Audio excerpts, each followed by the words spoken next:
This Albion Online video is an interview with you, the player, but mostly I think it's just people sending me random letters with random stuff, and we're just gonna read your fan mail, your letters today, and oh, I have an unclaimed reward. Oh, thank you for the 500 gold. Mwah, mwah. Let's get into it. And if you don't know what I'm talking about, this is the video. I want to interview you, the player base. Send me in-game mail to be in a video. That's right, it's time to read your letters. Let's get started here. Right now, I am filming this, I'm taking 2 days to film this, so this is the first day, this is the first 24 hours of letters, and I've pruned a few that were inappropriate, but we have 70 letters to get through, and there might be even more. So we're going to start with Strange or Awesome, who says, Mesos Plox. I don't know what that means. I know Plox is please whenever you corrupt it, and he just says XOXOXOXO. So that means hugs and kisses. Now, I remember being a little kid, and I didn't know what the hell XOXOXO meant. And I was like watching a cartoon like The Simpsons or something, and it was like an XOXO letter. And I was like, Mom, what does XOXO mean? And like, oh, it's hugs and kisses. I'm like, well, why? Why is it hugs and kisses? And she's like, I don't know. Like, it really bothered me that this was somehow came to be hugs and kisses. I guess, yeah, as an adult, I can critically think. And a hug is when you cross your arms over someone. And a kiss, you make an O shape with your mouth. That makes sense, but you know, you would think that when you ask your parents a question that they would maybe try to answer it. But anyway, on to the next letter here. Now, I'm doing them in order. We're going to delete this. I forgot to show his profile. He says, I don't F with hoes. Well, good job. Me neither, man. Growblord asks, now, his mail came in the wrong order, so we'll read it in order here. I found your channel, blah, blah, blah, been uploading, and I made a video about a Battle Royale game, and why don't you make your own game? Do you know how hard it is to make a game? Now, listen, I'm the kind of guy that can't even fold a piece of paper straight, and it bugs me to this day, all right? And I am not even going to attempt to make a game. I don't have the money or the funds or the free time to make a game. My entire free time is spent making YouTube videos, and if I don't do it, I starve and die. So learning a new skill, I'm out of time, bro. It's beyond my help. Help is not the right word. It is beyond my power. Part 2. Here's part 2. And, you know, something about doubts and blah, blah, blah. But I think this guy's just speaking from privilege. You know, he doesn't realize just how bad it gets. But anyway, let's look at his profile. He says, Grobble me moles. Okay, not a lot of fame, so it's a throwaway account. And if you think I'm going to read word for word, I'm just going to sum up your letters because that would take way too long. Let's get on with it. This one's from Helix Hex 12, and he says, his friends begged me to play, and he's only here to ensure his friends have enough people to play with, which, man, having friends, privilege much? His background, he used to play Rust a lot. Hey, me too, man. Too many hackers these days to enjoy Rust. And he's also been an admin on a private server. He's dealt with toxic players, and he's studied Unity and Unreal Engine 3 through 5. He wished he could enjoy the game, but the gankers, the blue police, is what I assume that is what that means, BP. Bedford players hunting people down. He misses the glitch, or the glitches in the game take the joy out of it. He misses Terra Online. I don't remember much of Terra. I think it had Angel Girls, but anyway, his profile, Thug Hunters Anonymous. All right, no one go join his Discord and tell on him that he's, you know, especially don't tell the guild master, Woi Kaweo. Sure, don't do that. And we have Ex-Mennonite who says letter as the subject, and he says, thank you for the educational, I can't even freaking read, educational information. I am able to gather 1 to 2 million plus all, I don't know what plus all means from you. No pay and pay. No pay and pay. Stop on by the pay and pay. You can pay to get paid. You can pay to pay. Okay, I know, pay and play, right? Being ganked is horrible to me, although I feel I'm able to get by well with the foundational character information you provide. Thank you, ex-Mennonite. And iPhone 5 player, yes, I'm female Mennonite. Guildmaster of older women. Guys, totally don't join a girl gamer guild. I don't think that's a girl, but whatever. Okay, Dirty Dagger says, reply. He says, I like Marlboro Reds. Marlboro Reds. That is a cigarette, guys. That's a cigarette. I have a story about Marlboro Reds. Okay, I used to work in retail, and, you know, before I got into management, I was, you know, just a little cashier wagey, and, you know, I'd be checking people out, And if you don't know, your cashiers, they get timed by the corporations. You know, gotta go fast or else you're in trouble, Buster. And I would scan people's, groceries, and then they'd be like, I'd like a pack of Marlboro Reds. And it's like, okay. So normally you ask soft pack or hard pack, because that means it's like a cardboard box or it's like a paper, box. I mean, the cardboard is paper, but you get the idea. One's harder and one's soft. And so I would always ask, go and get their, fetch their cigarettes, blah, blah, blah, scan it, ring it up, whatever. And it would hurt my cashier time. That's fine. I stopped giving a crap. I was the top fastest cashier anyway. But what would get me is that there would be one time where I would go and 99% of people want hard pack. So I just stopped asking the customer. Well, the one time I stopped asking, of course, I go all the way to the cigarette cage. You got to unlock it. Got to get the keys because people will be stealing. So everything's locked up. And you go get the hard pack of Marlboro Reds. And then you get back to your check lane, and the customer's like, no, I want a soft pack. It's like, okay. So then you got to go get the key again, put the cigarettes back, got to go unlock the cage, get the soft pack, and come back. And that just destroys your time. And whenever your time dips below, you always have to have a sit-down with the higher-ups. And they sit you in a little room, 3-on-1, and so Swole Benji, your cashier time on Tuesday of last week was dipped in the red. What's going on, Buster? What's going on, buddy? Well, can you tell me about it? I need a one-page report of why your time was down. And it's like, well, I didn't get the red cigarettes. And I'm like, well, why didn't you ask? You always ask. I know that you ask. And it's like, I'm trying to save time, and 99% of people always go hard pack, and it's like, and they just give me a big hell of a time for it, right? Over some meaningless dribble number that doesn't even matter. And then when I got into management, I don't have these conversations with employees. I'm just like, hey man, I've been there. That happened to me once. It sucks. It's whatever. But corporate makes me talk to you, and so here's the talk, blah blah. And oh man, you're so cool. And then they work harder for you. So that's my Marlboro Reds story. There you go. Mwah. All right, Dirty Dagger. Dude, this guy sent a letter as a guild and not as a player. That's sneaky, right? From the Dirty Dagger Guild. Because, again, your name can't have a space in it. Guildmaster's DX Moons, and I can't read your guild age is 586 days old. That's old, man. That's a while. Donking Enjoyer says, have you tried stealing? I love stealing, robbing people blind. He has 15 accounts where he pretends to join random guilds and he just takes their stuff. And he feels like if I did this, he would be up my alley. The silver isn't great, but it's really funny to destroy people's hard work because of their own stupidity. So I've come close to doing this one time in Albion. Now, I've never done this in the history of gaming ever.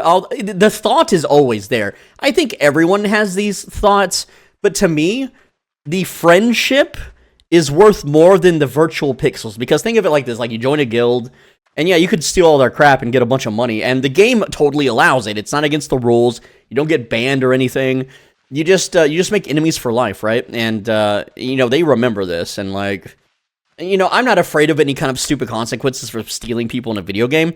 I just think that I would rather not steal and make a lifelong friend, and that is more valuable than anything the game could offer, right? But at the same time, it's also way too much effort for me to really care about, and the payoff is would be very small, because then you would need an alternate Discord account to record all the salt of it being stolen from, and then it just, I don't know, man. I believe in a high trust society.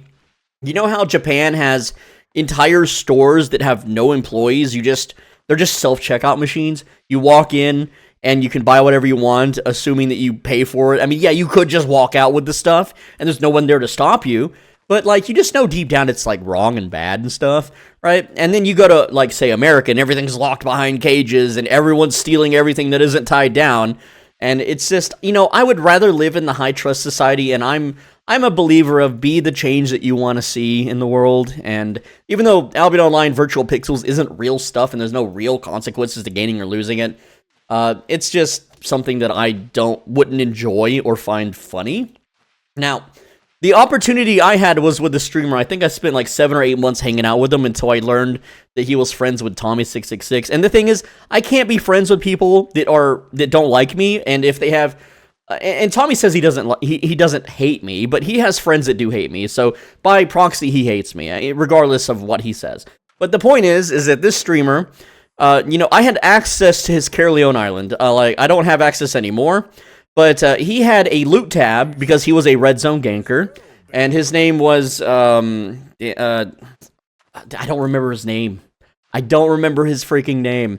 He's a Battle Axe player. He's I don't know. Let me try to find his nim. Okay, Mean Shock. I had to look up one of my old build guides because I gave him credit for it. Yeah, Mean Shock, and him and his pals just gave me full blown access to their loot tabs, and I'm talking hundreds of millions of silver worth of gear that I could have just yoinked out of there at any time.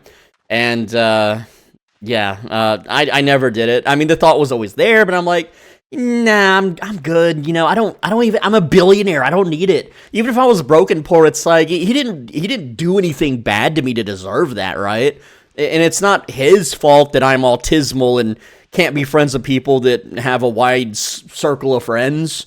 So there's no reason for him to pay any kind of consequences, right? But I mean, I could understand if you're like in a shit guild and they like really mistreat you and stuff and do something really mean to you, that you would get revenge in that regard. And that, to me, that would be fine. But that's not really stealing. That's just, getting payback. But nothing I've ever done in any game, really. Now, I have done stupid little like scam things in Diablo 2 where like, and this is really stupid things. Like, if you've never played Diablo 2, if you walk outside of town, you can PvP and kill people. And what you would do is you'd be like, my guild is recruiting. Go outside and drop a valuable item as a trust. And you'd be sitting in town, but your character has traps, a trap assassin. They have a bunch of traps hidden behind the geometry of the wall. And they go outside and they drop a valuable item, and then you click the PvP flag, and then your traps light them up and they die, and you walk outside and pick up the item. I've done that a few times, but I was also 11 years old. So, it's something you just grow out of, really. Anyway, he is in the guild Sexo something something. Sexo! This is a word that I shout out loud randomly as I'm like driving around. Josh 3 Stone writes, so many grizzly bear bots in Thetford. Where are the cheaters getting so many bears? There are so many grizzly bears in the game due to years and years of them being generated. I'm talking hundreds of thousands of players all, collecting bears and then putting them in the market. So, the bot population isn't going to run through every single possible bear mount. And it's not like they're going to full loot zones and dying. So, I mean, if they get banned and the bear's on their account, the bear is essentially in the void. And because mounts don't get recycled into the black market or loot tables, I actually wonder if, like, someone gets banned with gear on, does that get recycled into the black market or not? He says the numbers don't add up. Are the cheaters and SBI, are the cheaters SBI? There are some game devs where they are the RMTers, where they are the cheaters, where they are the bots. You never know. Maybe it's like, someone high up in the company and it's their side hustle. They sell in-game currency. Blizzard has done it, okay, and other companies have too. I'm not saying SBI does. I think RMT in this game specifically is not worth it. Even if you are a botter, like if you're a botter and you run a phone bot network, go bot RuneScape or World of Warcraft. This game does not pay well. The money isn't worth it. It's one of the worst games you could bot on, honestly. Like in my opinion, and I used to RMT back in 2012. Okay, I played World of Warcraft and I sold gold. I sold gold in RuneScape. I haven't done it since 2012, of course, and this game hasn't existed since 2017. So I'm clean. But I'm telling you, this game ain't worth it. And say they did run out of grizzly bears, they would just use polar bears or, other bears. There's always going to be another bear. Let's look at his profile. He is a member of Stoners Incorporated. Spancito writes, hi, I've been watching your Albion Online videos. Love what you do. Would like more PvP battle reviews. When I do PvP vids, they don't get a lot of views. And it takes so long to find good PvP clips. It takes ages, and it also takes a lot of silver. It's just too much work for no payout, really. I make pennies per 1,000 views on this game, and so I can't afford to make PvP videos. And I don't find the PvP in this game fun, thrilling, or exciting, or even balanced. And so it's just not something that I can really produce on a mass scale. But I understand, what you're wanting. Like, oh, do this at this time and click this skill at this time. And there's really not a lot of creators that are actually doing this. Most people, and this is my biggest gripe with like Goldstein's my favorite, right? But my gripe is that he doesn't annotate or speak in his videos. It's all just music and subtitles. And it works, but you don't learn from it. Like, he's not like, okay, so I'm casting my death laser here because he is just about to get out of range, and if I hit him with it, then my curse will blow him up and kill him. And no, I don't think that would be Goldstein's voice. I'm sure it's very deep and, dark. But anyway, yeah, it's really hard to find creators that do that. I think there was one guy that did it, but he was just some, like, crypto coin sub-buyer dude whose channel's completely dead. I don't even remember his name. Like, it sounded like an American prison. I forget. But yeah, he was like the only one that did it. And anyway, you'd like to ask, what is the difference between 5.3 and 6.2? Well, 6.2 is 5% more item power, I believe, because it is a higher quality. But other than that, it's not much of an item power difference. 6.2 might be cheaper depending on the economy because it might be easier to get these 6.2 materials than it is to get the 5.3 materials. Again, it's all economy based. I don't have an exact answer. Sorry, bro. And you have nothing here, dude. Bro, like, type anything. Like, look at mine, okay? Man, I gotta update this. I'm at 149k. Yeah, there we go. Yeah. I haven't updated it in a little while. All right. Just Samit says, want to buy true love with a heart. Listen, lad, you can't buy it. You gotta go out and get it, okay? And his guild is Gank Me Harder, Daddy. He says, waiting for my brain cells to catch up. A tank on Titan, totally not a dev or anything on the team, asks, what would you say is the single biggest flaw stopping Albion's success? Personally, I think it's their dreadful marketing team. What one thing in game would you change to make the biggest impact on Albion? I would say the tutorial. Most players quit within a week of completing it because it's useless. Yeah, I'm giving you more than one reason here. The cost. Why did they raise it to $15 a month? $5 a month was fine, okay? And again, this price is different per country, and for where I'm from, $5 is a lot. 15 is, I might as well go play World of Warcraft for $15, right? Stop being greedy. Number 2, the gold to premium price. If I was a new player starting now, I would have just quit, because I'm not grinding 34 million silver, and it's harder than ever in the entire history of the game to grind silver. And when I was new, premium was only 6 million silver, and that was back when the Yellow Zone, Safe Zone Tier 5 dungeons, solo dungeons, gave 2 million silver an hour in rewards if you were in full 8.3. But even as a new player in like 4.1, 5.3, whatever, you could still clear these dungeons at a reliable speed and make a reliable amount of silver without having to gather for months on end to max out your gathering. And that was still a heckin' grind, and it was still barely keeping me playing the game. So you can only imagine multiplying not only the grind to get silver, but the end cost of dumping all your silver into premium. It's ridiculous. The game needs in-game systems to unite and group up players. The faction update was a net positive for the game. I love being able to just go out and flagged up as Bridgewatch. Everyone else that's flagged up as Bridgewatch is automatically on my team. They can't attack me. I'm not worried about them beating me up and killing me and stealing my loot. And generally, Bridgewatch people help each other out for the most part. Just do more of that somehow, but like for PvE and PvP. I want to do Avalonian raids.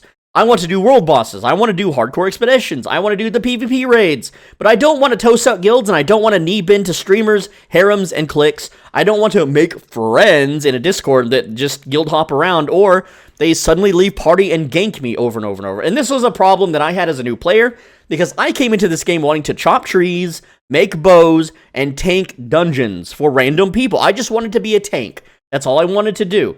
And I would form parties, and we would go to red zone or black zone group dungeons. And 100% of the time, there was always spies in the group, because I would just pick them up in the chat, before I was muted. And I would just get murdered constantly by these people. And so I just stopped doing it. And most people, instead of stopped doing it and doing something else, they just get fed up and go play something else. And again, he has no profile text. Sprint with me, member of.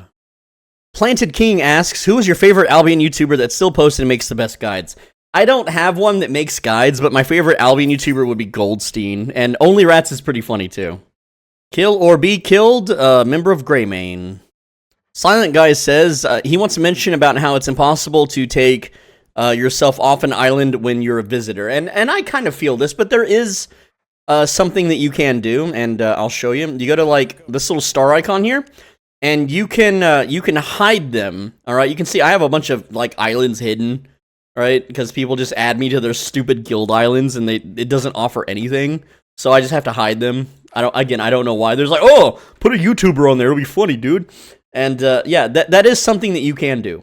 He also mentions something about tier 6 fishing doesn't progress towards the tier 6 gathering profession, and to cover it in a video. I'm not going to make a whole video about that. It's not something people search for. But if you type /bug, you can like report it and be like, you know, the T6 blah blah blah blah blah, right? And that'll go straight to the devs, maybe, I guess. All right, what's your profile looking like? 60.9 million debt, 850K. Member of Outrider of Castion. Now he writes again, same guy, about making all the vanities available in the cash shop, and I think that's a terrible idea because I happen to have the rarest of rarest. It's worth like 10 billion silver. So I'm not gonna be happy if that becomes available for cash, because that's technically 5,000 US dollars. And yes, if the Albion store offered players to buy it for 5,000, there will be people that would. Only if it's tradable though. But that's basically just you know, RMT, but through the I don't know. Maybe it's a good idea. I don't know, man. I'm sure whenever the stock price falls for Stillfront that they'll implement that. But that's my thoughts on it.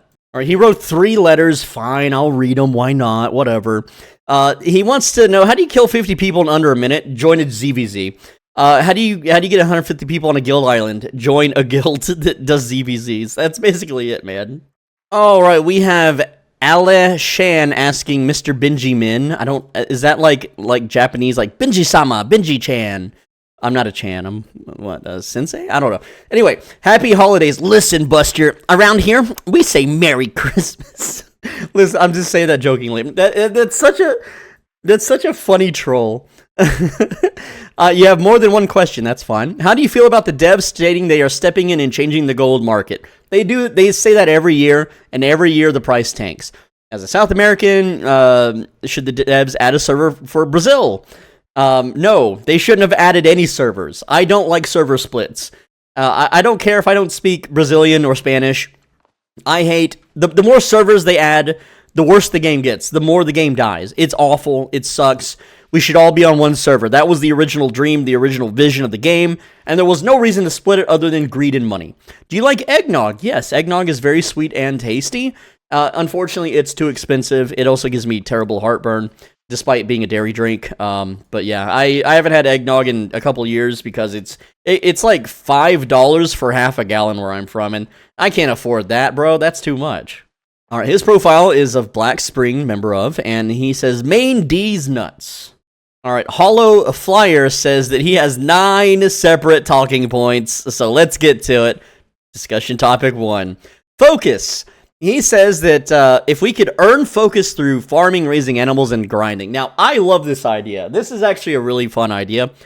If you could earn focus through playing the game, hell, people would just never drop the game. Like me personally, I have so many different crafting alts, and if I could just, like, I hate that. I hate having to alt in games. I hate it. If I could have it my way, I would just play the game 12, 19 hours a day, earn focus through playing the game, and craft everything I ever wanted. And I would max all the crafting rather than making separate characters for each crafting profession. Like, for instance, right? I have a chef alt, and my Swole Benji character is my potion crafting alt. And yes, the Swole Benji character is an alt character. It is not a main character. Although sometimes I refer to it as a main. It's a main YouTube character. But instead of having a character for potions, and a character for being a chef, and a character for blah, blah, blah, I would rather just have one character be able to do it all, and, you know, not have to worry about focus efficiency, right? Because having more than one crafting profession on a character is a complete waste, since you can only have so much focus per day. So I really like that idea. I think that's a really good one, and it would definitely change the economy, I think, for the better. His second thing is about multi-accounting. You're technically not allowed to multi-account. Like, you can have multiple accounts. You're not supposed to play them at the same time. You're not technically allowed to have a scout set in the red zone, and when you see a transport, you holler at all your buddies and go kill them. That's absolutely unfair, and I agree. Why isn't SBI taking action? Because they don't give a shit. He then goes on to say that, like, premium should be a fixed price. What is the purpose of gold? So, gold has a small purpose with your appearance. You can actually buy cosmetics with gold. Like, this costs 750 gold if I want to buy this wizard hat and pipe. So that's mainly what it's for. But yeah, the reason why it's not US dollars or something like that is then they would technically be a banking agency, which they don't want to be, and there's a lot of laws and regulations with that. So it's easier that they just take your money and give you a fake currency instead that you can't exchange back for real money. Enchanted stones, or just stone in general, he wonders why there isn't like a way to craft stuff with stone. Everyone wonders this too. We have no answer. I don't know why. The devs just don't care enough, I guess, about the stone economy. His next concern is the size of guilds and alliances. Here's the thing, though, like, with the way humans are, they would just overstep the system, and guilds have a limit of 300, and alliances don't really have a limit. But even if you put a limit, they would just make more guilds. Like, games like New World tried this, and what happens is you still have your Mega Zerg guild, but you have 10 guilds instead of 2 guilds. And there's no real way to fix this human behavior other than banning people or like stepping in and ruining fights, and the game devs are very hands-off about that. He also mentions that gathering items have no real good spells related to gathering. They used to. You used to be able to pump your armor ability and mine faster, but they nerfed it for some reason. I don't know. Blame Retro Man. Yeah, this is another nitpick about mounts. So what he's talking about here is whenever you use a mount's ability to go faster, it removes your gallop. So you're supposed to time it right before you gallop. You use your movement ability so that you're galloping with your movement speed boost. And again, it's just lazy devs. That's all it is. Now, he gripes about the food and potion changes. So for those that don't know, when you're in an active fight, you used to be able to swap your potions on the fly and use them. And they nerfed it so it gives you a global 10-second cooldown. Now, I hated that system. I hate having to micromanage potions in the middle of a fight. Oh, you know, I'm fighting this guy, swap potion. It's such a pain in the ass. I actually like the 10-second global cooldown because I don't think that PvP should be having your damn menu open and swapping gears. This isn't RuneScape. I don't play PvP in RuneScape because I hate that system of opening a damn menu in a PvP fight. You shouldn't have a UI open menu. And that shouldn't determine who wins and loses, in my opinion. I hate that change, but apparently this guy, he wants the old system back. And I know most people do because they were winning, because they were using it. And it comes down to actions per minute. You know, if you're clicking around and you have more actions per minute than your opponent, you should win in most PvP games. But I just hate the fact that having to menu while you play a game is just stupid. Like, if I'm punching someone in a boxing fight, I don't want to have to, like, open my trench coat and, like, change my boxing gloves or something. That's a really dumb analogy, but you get what I'm saying. Like, in a real fight, you're not going to be, like, wondering what's in your pockets, I guess. He also wants Galantine pairs to be changed. I wish Galantine pair just did more damage. That's all. And there's people out there that are purists like, Galantine pair is fine. It does plenty of damage. No. You're better off just casting Meteor. You're better off casting a whole lot of other abilities now. Galantine Pair fell behind and it needs a buff. Simple as end of. War1357 says, how do you level up gathering quickly? I am a Skinner. The best way is Blue Zone. Tier 4 Blue Zones, man.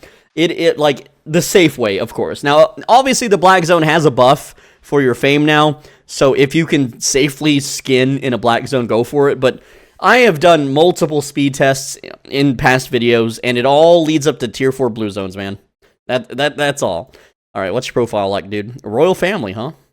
All right, so BBC Holder says, please free 10 million for Christmas. Love your vids, by the way. If you want free money, I have posted this offer before. You join the Discord server, you pass the questionnaire, and you play video games with me, which will get you Chad rank. As of right now, there are no Chad ranks. None exist. And as of January 1st, there won't even be Epic Gamer ranks because they're being all kicked out because no one on my server who has passed the questionnaire in the history of having my server up at all has played video games with me in the past 4 months. So that's really heartbreaking. So, yeah, it's this is how it is. Tenure asks, hey, I've watched you for a while, and it feels like you've never enjoyed Albion as it was meant to be played. Groups of 5 people, messing, joking around. You have tens of thousands of fans. What happened to Chad Gamers Guild? Did you ever get that experience? No, I never did. I never, ever did. And so the Chad Gamers Guild, we had like 3,000 people join it. The Alliance, the full-blown Alliance. Here's the thing. Not a single person that joined talked to me or played with me. And I tried for like weeks to get people to do stuff with me and to hang out, and no one did anything. Not a single person. And this is back before I was like hardware ID muted, so I could get on alt accounts that were clearly me and talk to people on there, right? So again, the fact that no one wanted to talk or play with me was just really telling that they were just joining for like guild benefits or something. There was 0 tax, free items, and people would just steal the items and G-quit or whatever, who cares? But the point is, it was a complete waste of time and energy. And then as far as finding people to play with, I am very unhinged and a complete, wild card, right? So the point is that, I've been playing video games forever, my whole life, and every single guild I've ever joined, every single friend I've ever attempted to make, it just ends badly. Always badly. And I know people are like, well, if you join 109 guilds and you're the one kicked out every time, it's probably you, bro. And yeah, it is. No shot, of course. Of course it's me. I know it's me. So the only way for me to make friends is to find people almost exactly identical to myself. And they simply don't play video games, or they don't play this game. I don't know. I haven't found them yet. But when I do, I'm going to go play games with them in whatever game it is. And if you think you're one of the people that are just like me, join the Discord, pass that questionnaire, and we'll see what happens. But no one's truly ever done that yet. And his profile is no health bar, no opinion, and member of Clapshack. Also, if you've wondered why I skipped some people's profiles, it's because they had stuff that wasn't allowed. Jaden Wheeler, hey there, big fan, couple questions. If there's one 8.4 weapon you could awaken, what would it be? I would say Shadow Caller for the lifesteal. It helps massively when farming group dungeon bosses and stuff. It is a huge game changer, massive. It's the biggest game changer. Last question, what is something else that you can do besides going out and missing 8.3? You got a couple kills, but you died. Wasn't a good investment. Game needs more in-game solo stuff. Yes, absolutely. I like murdering people in yellow zones. I think that's the most fun thing that you can do in the game that doesn't cost you anything unless you get down and you have a big repair bill. But usually the repair bill, in my opinion, is worth it. There's faction fighting, but these days, at least on West, you have these people with fully awakened 8.4 Blood Moon staffs, and they're unkillable unless you go Whispering Bow. And, I don't want to always have to bring a Whispering Bow when I do faction PvP, but that's what it's becoming. That's the game. And if they outnumber you, you can't 1v3 them with a Whispering Bow when they're all in 8.4 awakened stuff. So it's becoming more unfun due to the groupings, but that's just how it is. All right, let's see what you got. Thanks for looking. Have a nice day. Oh, look at that. All right, Queen IPv4, is that like a node to your like routing or something? Just wanted to thank me for my videos. Good stuff. Nothing on the profile because it's an alt character from Asia. Dude, I got a bunch of comments on my previous video that was like, I don't play on West, so I can't mail you. It's like, bro, just make a character and you can mail me instantly. What the hell? How do people not realize this? Come on now, use your brain. All right, so Joe and Fabric1701 just wrote a letter talking about themselves, so that's cool. Here's the profile. All right, so JIKKED2 asks, bro, I need some advice on how to get a girl, man. Oh, boy. All right, so it's not something I'm going to do on YouTube, and if you want me to help you out, you got to pass that Discord questionnaire. But yes, I can help you out with your girl problems or issues. I can cure anyone of their inceldom. I guarantee it, right? And I don't charge nothing. I'm not like some sort of salesman. I'm not some sort of buy my program. But the thing is, YouTube doesn't really like that kind of content. So and my girlfriend just gave me a disapproving look. She doesn't like. But yeah, guys, I can totally help you get the girl of your dreams or whatever. So just pass that Discord questionnaire, bros. Let's look at your profile. 3 times world champion of naked boxing. I didn't know that was a thing. Harvesters of the Hopeful. Lacelot 1717 is lost. Kinda lost. 125 hours of gameplay, 100 million or 11 million silver net worth. That's really not a lot. That's like a few days of playing, man. And you're bored. Well, it depends on what you want to do. Do you want to fame farm? Do you want to like gank people in yellow zones or red zones? Or again, there's so much crap to do. You just have to figure out what you like doing and then just kind of build up to that. Me personally, I love beating people up in yellow zones. I really love killing faction heart transports, bots, and real players. So my personal suggestion is to build around that. I love bear paws. Like every single time I start on a new server, I always go bear paws, even though I say I won't. Halfway through grinding curse staff, I just switch to bear paws because I want to gank people. That's just me. He is in the guild of the more you know, or the guild master rather. All right, here we go. We got a Flip Key says, I enjoy your lifestyle and cooking channel on YouTube. But you keep posting videos about this Albion game, huh? Dude, in an alternate universe, I'm just like a cooking channel. Hey guys, today I'm gonna cook with a stew. I've actually done that. That was an April Fool's video. My Christmas question is, what is your favorite Christmas food or snack? And if added to the game, what effects would it give?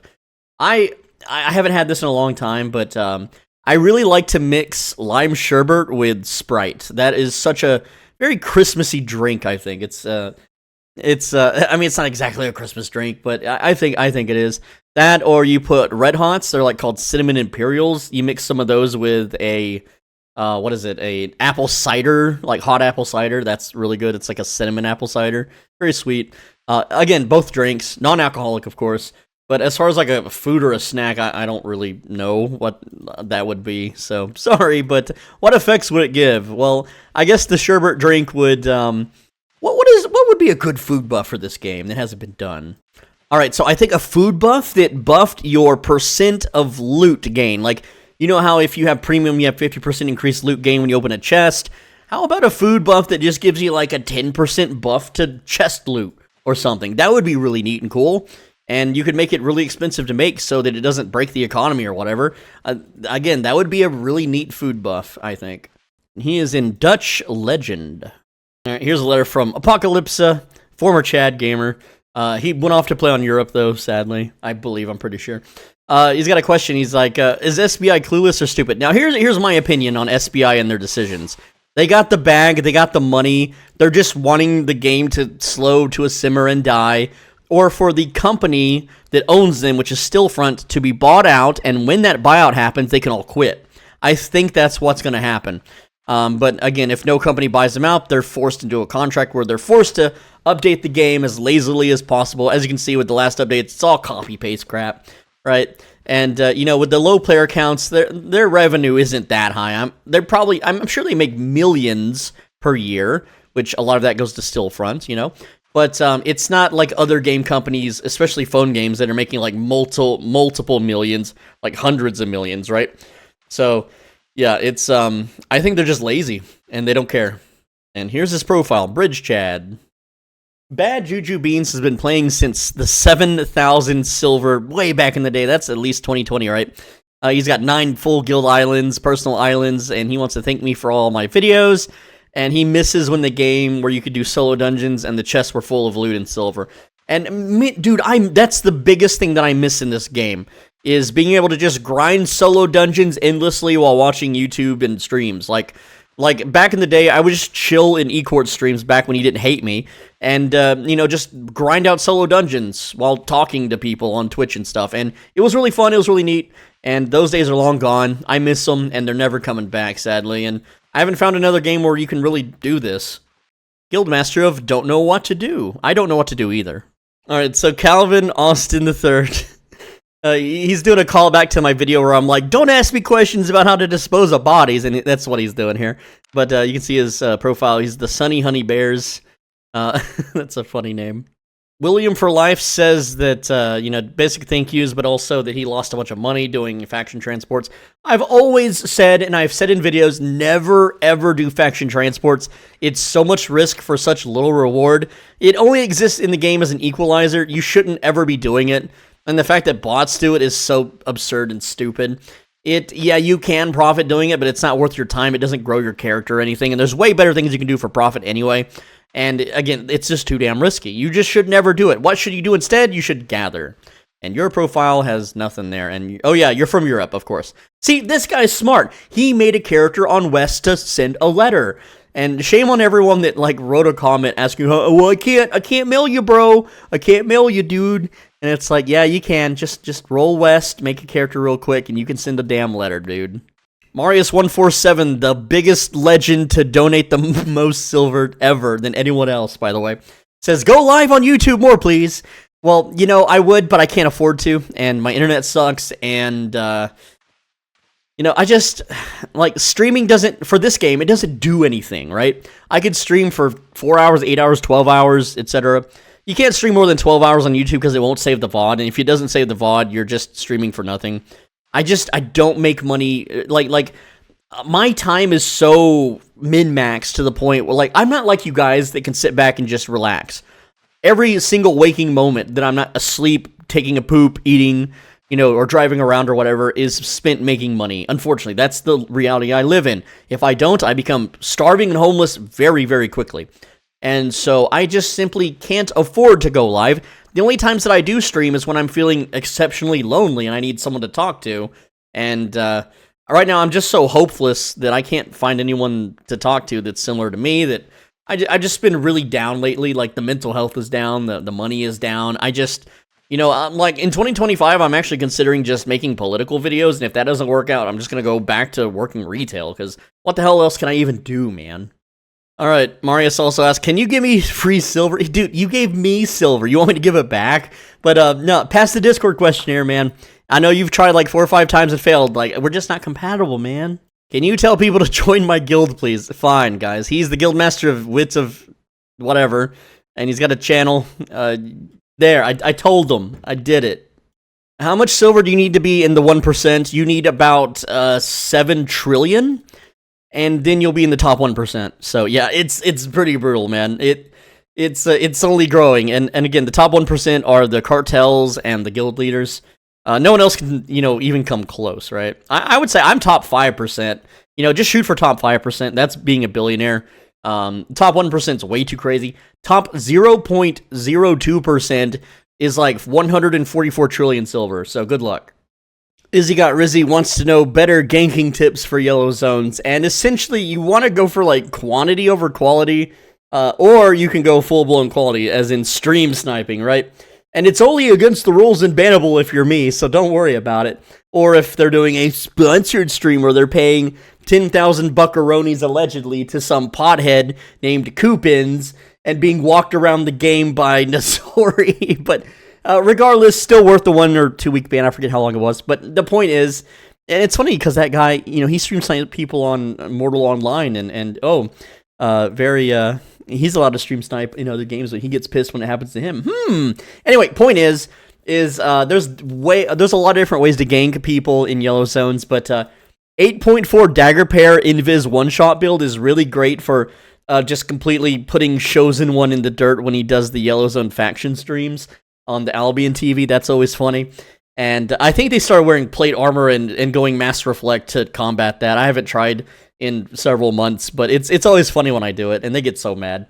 But it's a game, like, chill out, bro. Like, just come gank me when I'm streaming, which is like never. But the point is definitely go on Twitch and YouTube Live and look for new players that happen to just be in the yellow zone and go bully them.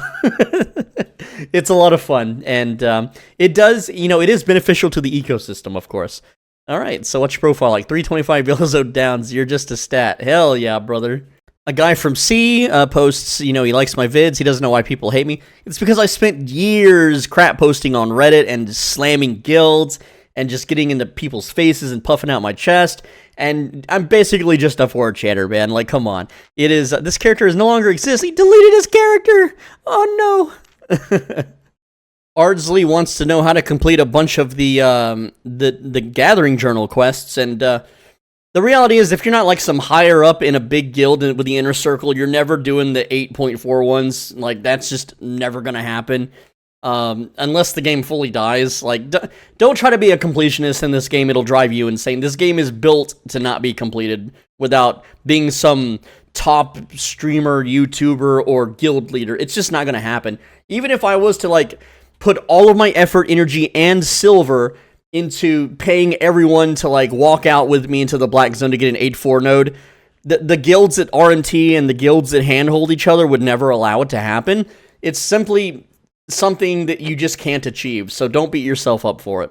Let's see what your profile looks like. Sorry, only speak English. Tassel Devils. Alright, this one's quite a doozy from GD Ins Visid. Have you ever visited India, and do you like Indian music? So I've never visited India. I can't really afford to travel, like probably ever again. Just too poor, man. Do you like Indian music? I don't really listen to very much music. Maybe some stuff from Finland, and that's mostly it. But again, I didn't even listen to any music until I was like 19. I'm very weird about it. But I have listened to Indian music. It's not something that's like on my playlists. You want to recommend Hanuman Kind? Okay, so here's the thing. I live in the ghetto, And if I go to the corner store, like they will play his music on the radio. Like I've heard his music, and I didn't know he was from India, right? Because his stuff goes hard, right? His stuff is very gangster, especially like Big Dogs, man. That's every day I go to the corner store, I can hear probably Big Dogs at the same time every day. It's like the people that own that gas station love his music, man. I've definitely heard it, right? And it's been playing for a while, actually, so I don't know when it went viral, but yeah, they definitely play it here at the local places. Have you ever had any Indian dishes, or do you like them? Now, I've always wanted to try it, right? It's expensive where I'm from. Let me explain, right? Also, because I'm in the ghetto, there's a lot of, they're drug fronts, disguised as restaurants, so you gotta be careful where you go, because if you go into a wrong place at the wrong time, it could be pretty bad. Like one time I went into, it was an Indian buffet, and this is a long time ago when I worked in retail, and I walked into this Indian buffet, and I worked nearby, so it was within walking distance of where I worked, and I always noticed the parking lot's like always empty, and I walk in, and there is just a massive buffet line of like fully topped off food. I couldn't tell you what the food was, but it was definitely Indian. And the people inside, they like all started smiling really creepily at me and kind of approaching me, so I just bolted it, man. I know danger when I see it, and I just freaking ran out of there. Because this place never had customers, but they have like a full thing of food all the time, and they're a buffet. How do they stay in business for years, right? And so I just went in there to look around, and like as soon as they started like trying to surround me, I was like, nah, bro, I'm out. But there is an Indian restaurant that opened nearby kind of not too long ago, and I looked at the pricing, and a bowl of, I may mispronounce this, but like tiki masala, like it's $15, and it's a fist-sized like bowl. Like the bowl is like if you ball your fist up into a fist, that's how much food you're getting. It's like I could like dump a spoon into that bowl like 5 or 6 times, and I would have eaten all the food. I can't afford that. $15 is like most of a monthly food budget for me. So one day, maybe if I strike it rich, which will never happen, I'd love to try it. But it's not something I know how to cook. I don't know anyone that knows how to cook Indian dishes, and unfortunately, I can't afford to go to the restaurants because they're too damn expensive. And again, this is in the ghetto. So for all I know, this place could also be a drug front. I haven't, cased it yet to make sure it's safe, right? Let's see. What do you rate them 1 out of 10? I can't rate them because I've never had one. What is your favorite anime? I really enjoy Sword Art Online. I know that's a weird choice, and a lot of people don't like that anime, but it just really vibes with me. I just like the characters. They're very, very memorable story. It's the one anime I'll go back and watch like the first season of, like the first 12 episodes or something, just when I'm really bored.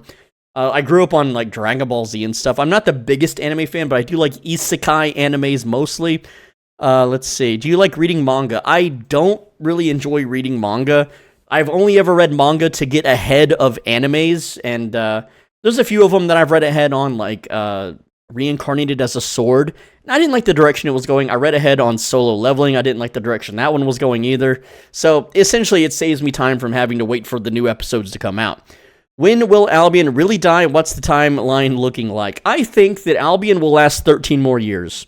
That's my opinion. I could be wrong, but I'm giving the game 13 more years. I mean, it's already technically dead, but the servers won't be shut down probably for 13 years. If we're comparing to EVE Online's still alive. It's been going on forever, and I think Albion is also one of those forever games.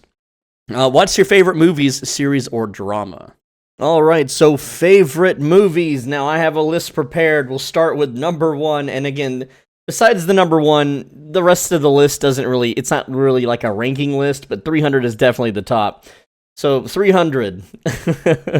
Yes, the Spartan movie, that's right.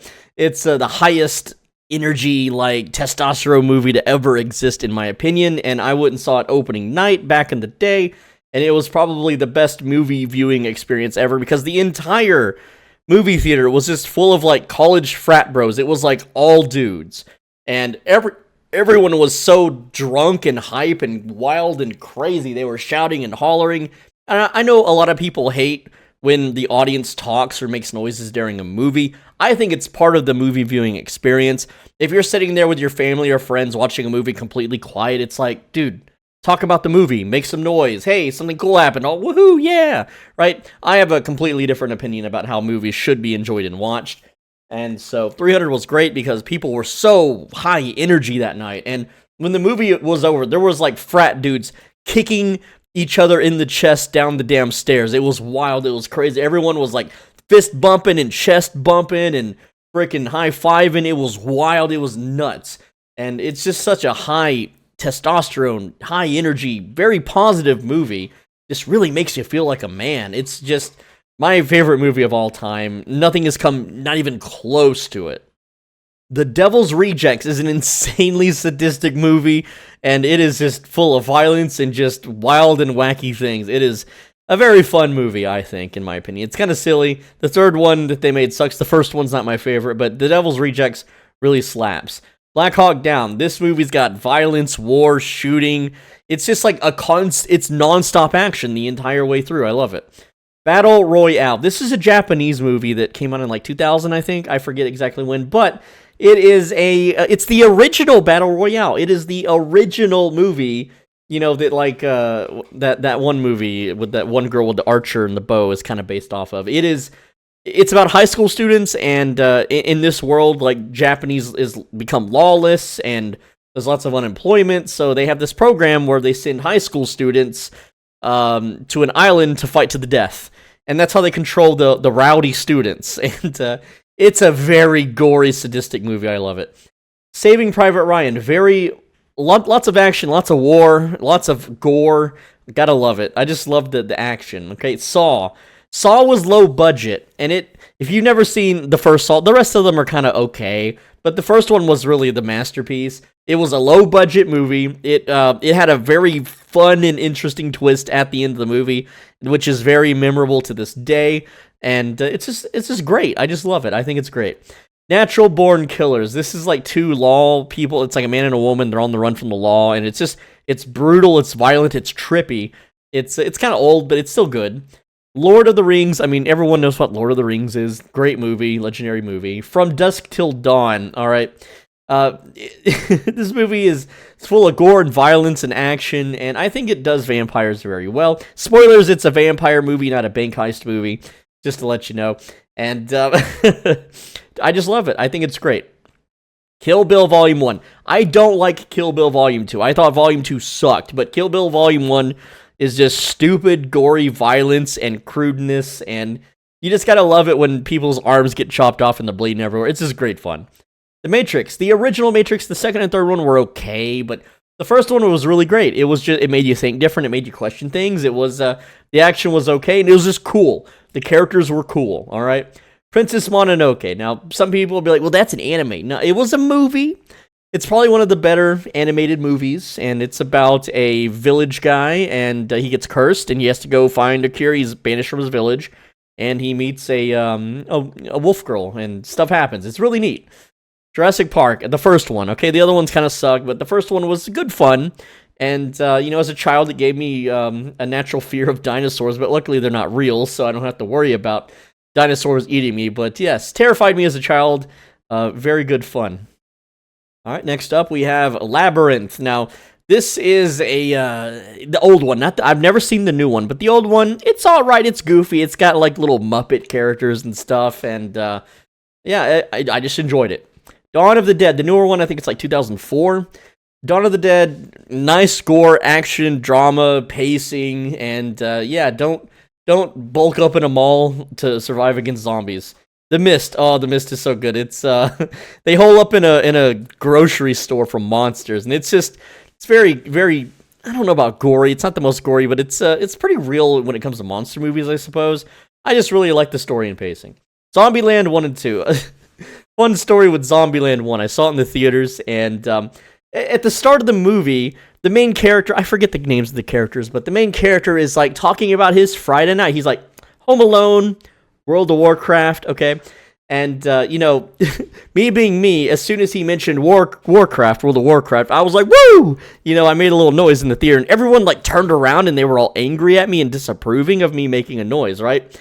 But it's a freaking stoner movie, and every time there was a pothead reference or a stoner reference, all the potheads and stoners in the theater would go, woo! woo! And everyone would clap and cheer, and it's like, bro, you give me the mean stare, but then you go ahead and do it yourself. I'm not allowed to like World of Warcraft, but you're allowed to like drugs and paraphernalia. Yeah, okay, dude, whatever. And so, just an interesting memory, but I think they're good movies. I like to rewatch them from time to time. Ip Man 1 and 2. This is a ridiculous movie. Ip Man is the guy that trained Bruce Lee, and it's about him. I don't know how factual it is, but it is ridiculously funny fight scenes, and the fight scenes really pump you up. They're not real. Like if a real Ip Man was punching you in the face like he did in the movies, it would do like no damage, and you would just tank all of the hits. But it's still funny.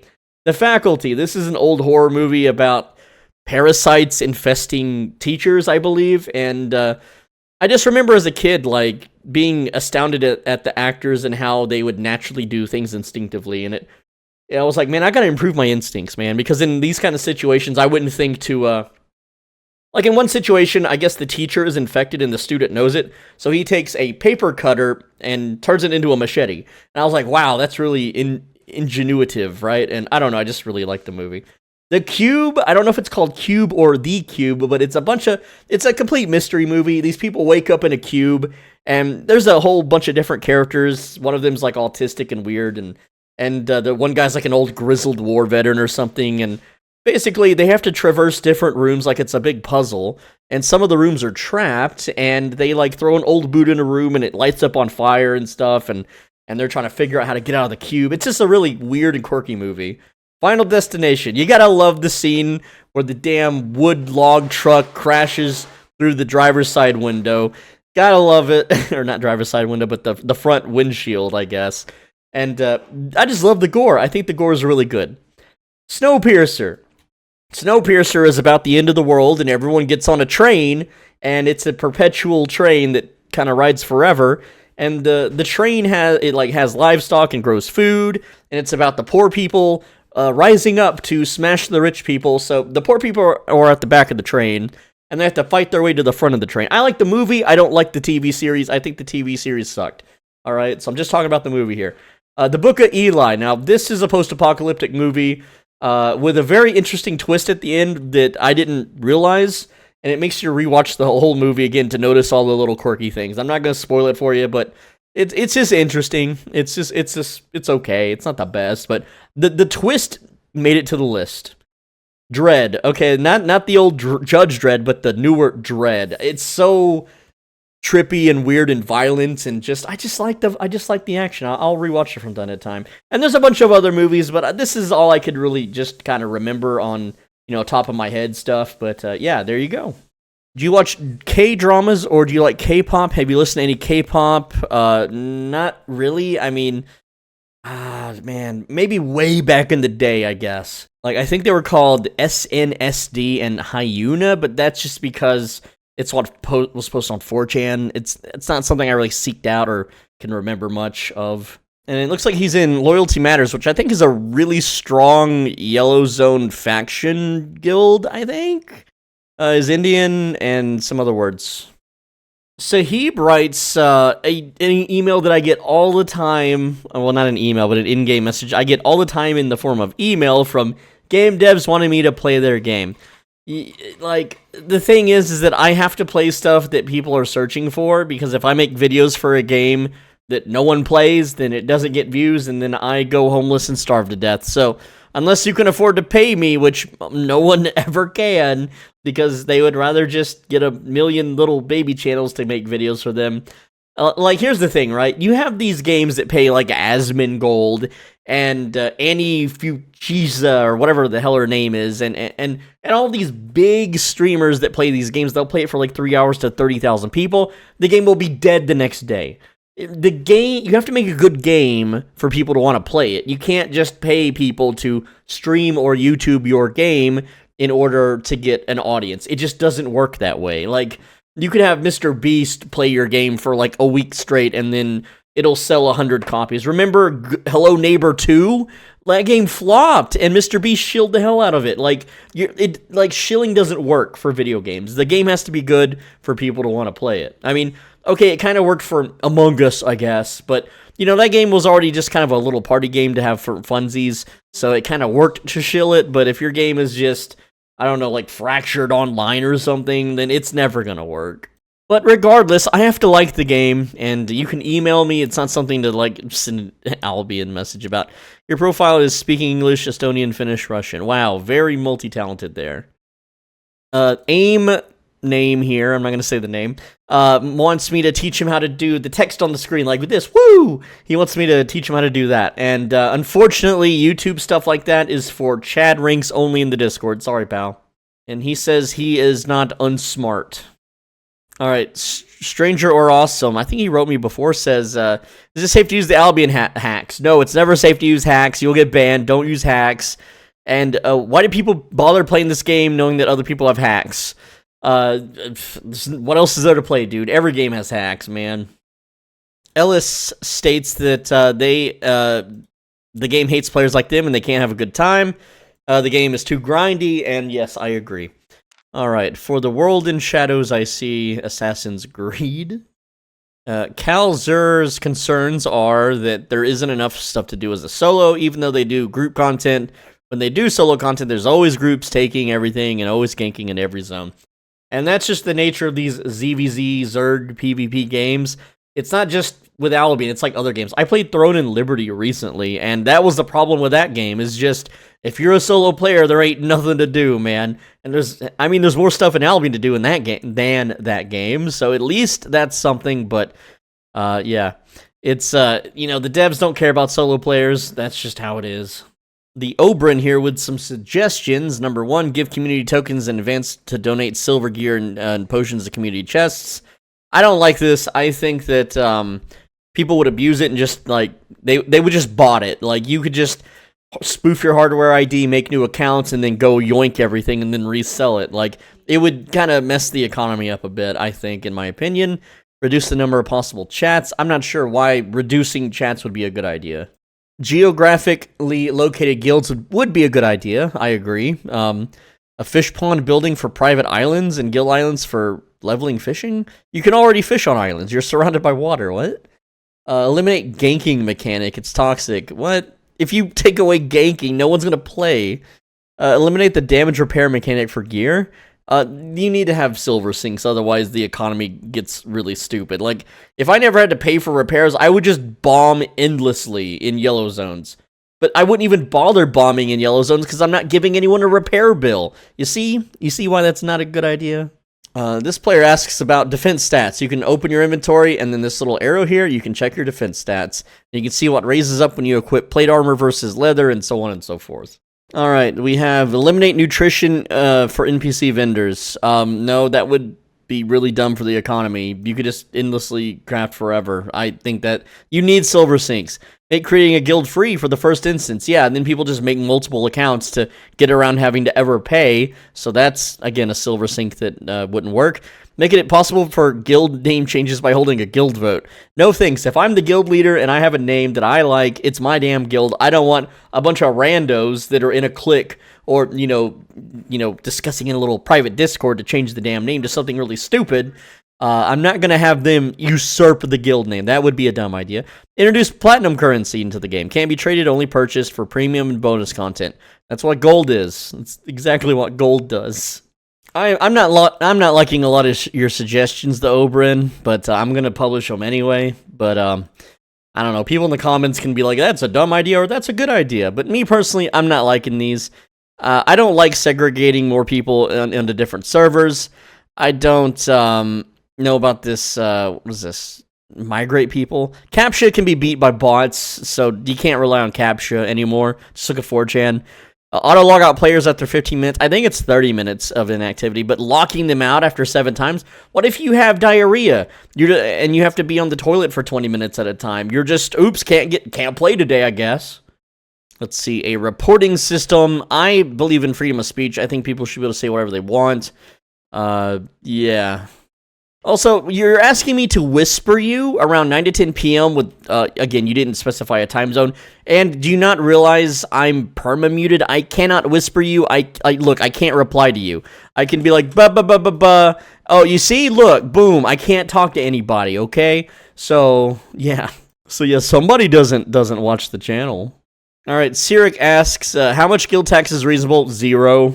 Never tax anyone, bro. A guild is supposed to be a friend, like a group of friends, not a business.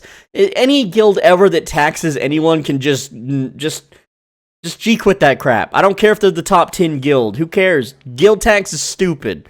All right, if you started all over, like, I could understand in games where you can tax your members so you can buy upgrades and spend resources in the guild, but no. These guilds get so much money from their castles and their raids and their PvP activities and their mammoth skinning and stuff. It's such an insanely stupid high amount that taxing anyone is the worst thing you can do.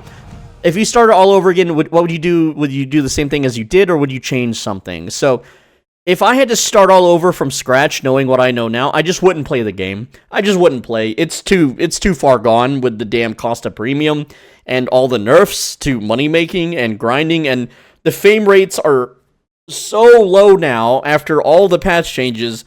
Fame farming up is a nightmare. Like, if you aren't card swiping in this game, you are too far behind to ever catch up from the glory days. But again, if I had to play, I would still go curse staff, I would still farm in safe zones, and I would still do laborers and all of that fun stuff that I've already taught in all of my public videos. And as far as favorite exotic money-making methods, well, that's all members-only stuff that I'm not allowed to share publicly. I mean, I could, it's literally my choice, but it would be a betrayal to my channel members, and unfortunately, I don't make enough money from YouTube to pay bills or eat food, so I am forced to have members-only content. If I was wealthy in the real world, I wouldn't have members-only videos. I would just make all of that public, and it would ruin the markets until people forgot about it, and then I'd remind everyone, and then it would ruin the markets again, and so on and so forth.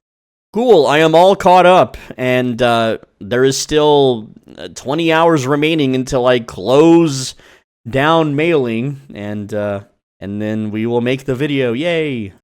It is now day 2, time to answer the members-only comments, which there was only 3. Damn, I got to the part about commenting as a member and already composed the email from Sarah8913, member for 10 months.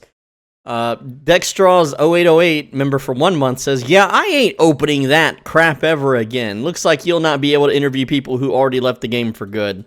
Yeah, looks like it. And then Zeros to Heroes, member for 3 months, says, hey, Swole Benji, hope you have a great holiday. We say Merry Christmas here. But anyway, I'd love to hear your opinion on this question. Do you think the SBI is manipulating the gold price? Absolutely. I absolutely think they are. Every game ever that has a premium currency manipulates it. They show no data like the free market. You can never see who's actually buying or selling, and suspiciously tends to go up on the 1st and 15th of the month. Oh, we got a pattern noticer here. Noticing much. Coinciding with when people usually get paid. The more gold goes up, the more free-to-play players have to spend on premium, and thus, the more $15 doesn't look so expensive.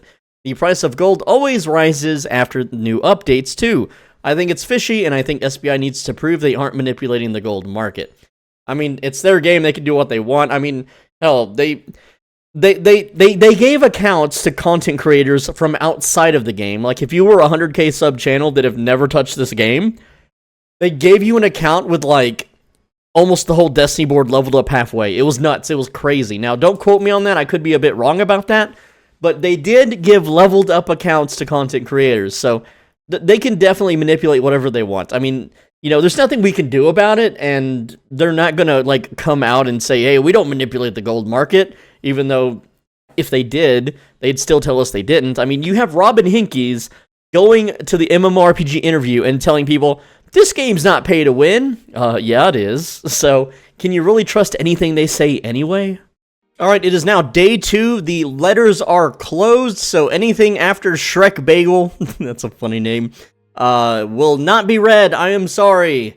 And before we begin, we're just gonna get a little 500 gold. There we go. Let's get started.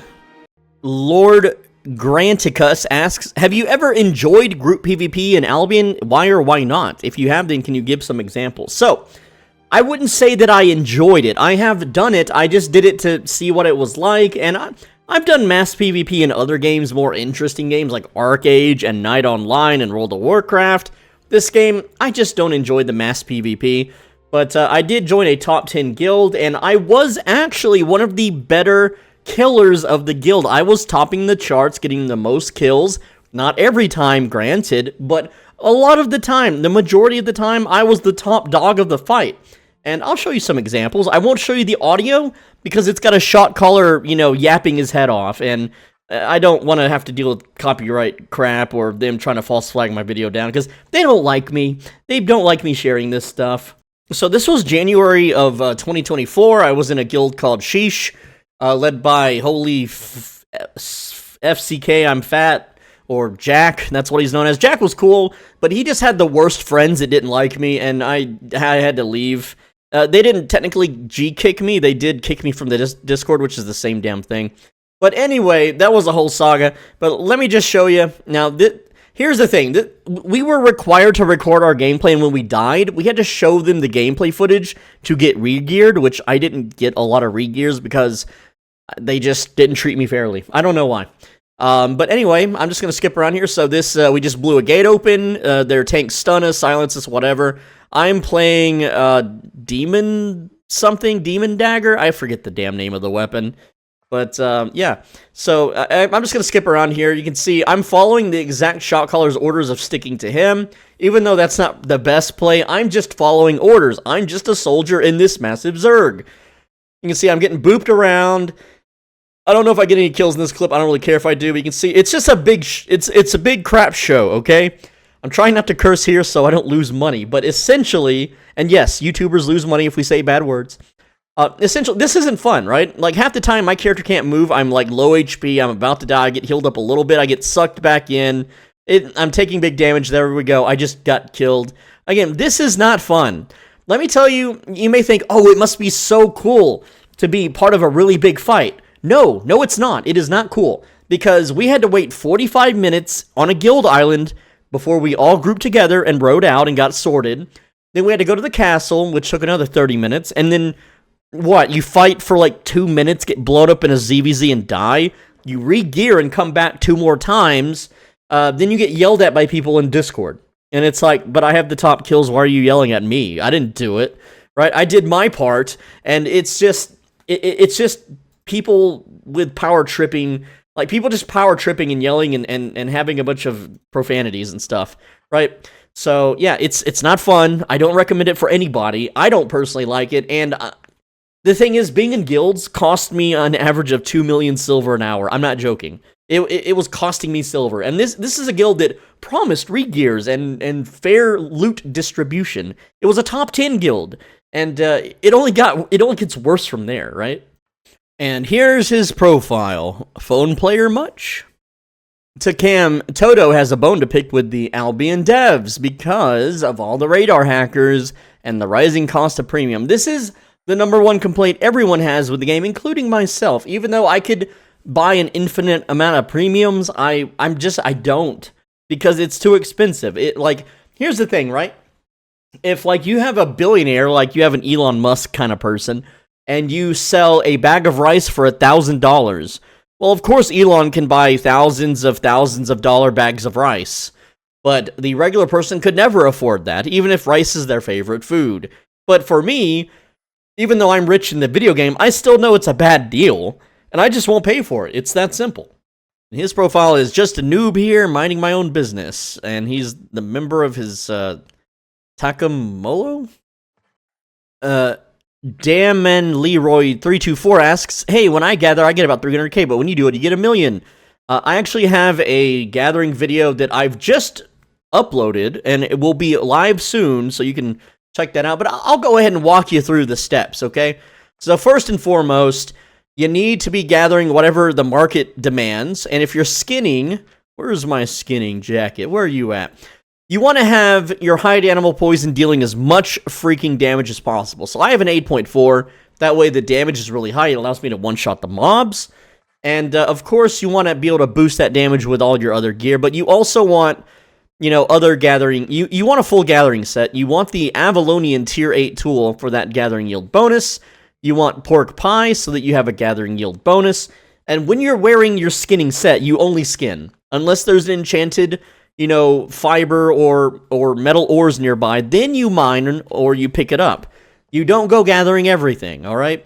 You also stay in Tier 4 zones. Tier 4 zones will make you more money than Tier 5, 6, 7, and 8. I have tested this many times. I know that's not how the game should be. I know logically that's not how it should be. But, it took SBI 4 years to correct the best fame farm being in a blue zone. So it'll probably take them another 4 years to correct the imbalance of silver per hour with gathering. We'll see. But yeah, and then you want, a big old backpack and a nice bag. Well, that is the backpack. And a fast mounting with lots of carry weight. And then you just tear ass. You just get out there and gather. Also, journals. Don't forget journals and laborers. You're going to want those too. And his profile says he came from the East. He clearly plays on the East server. He also wants to know why in Asia the crystal weapon prices are whack and why the shops in Bridgewatch are gone. The shops are gone because of cartel meddling, and the crystal prices are crazy high because the only way to get the materials naturally in the game is to participate in guild activities and open the guild chests, which the one time I did guild stuff, they didn't give me the chest. And you're supposed to email support to get the chest, and I don't really care. Support would just give me a crappy chest anyway, even though I was in a top 10 guild. So, yeah, that's the only way to get them, and it's just buggy and stupid, and it's a big mess. And yeah, there is a way you can use loot boxes to kind of get the materials, but it's a really annoying workaround.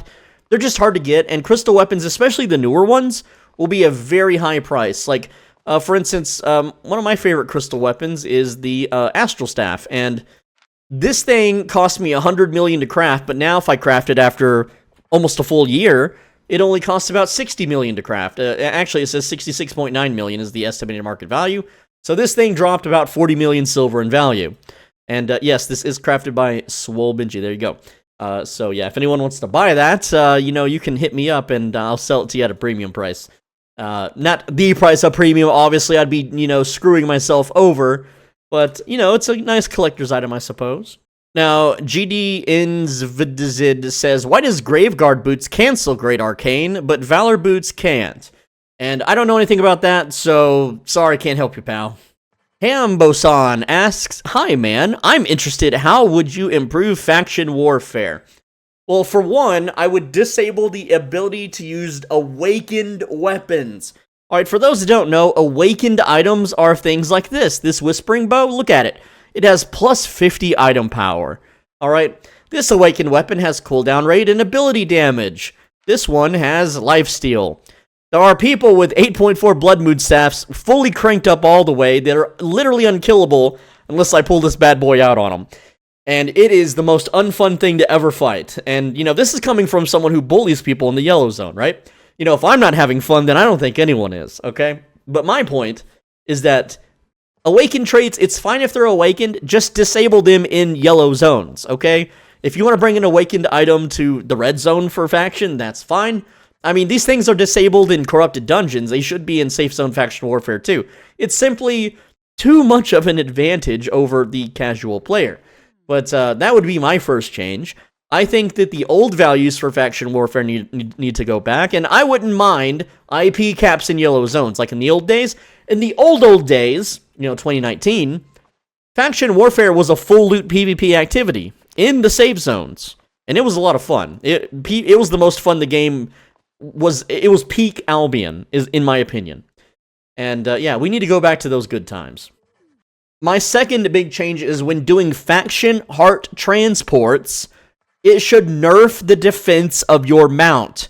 Right now, everyone just rides around on a grizzly bear. This is not a grizzly bear, but where is my grizzly? I have a grizzly somewhere, but yeah, is it here? Is there a grizzly? No? Damn, did I get rid of all my grizzlies? Oh, there's a grizzly. Okay, so everyone rides around on the damn grizzly bears with plate armor and, an Aegis shield. They're like doing this meme, right?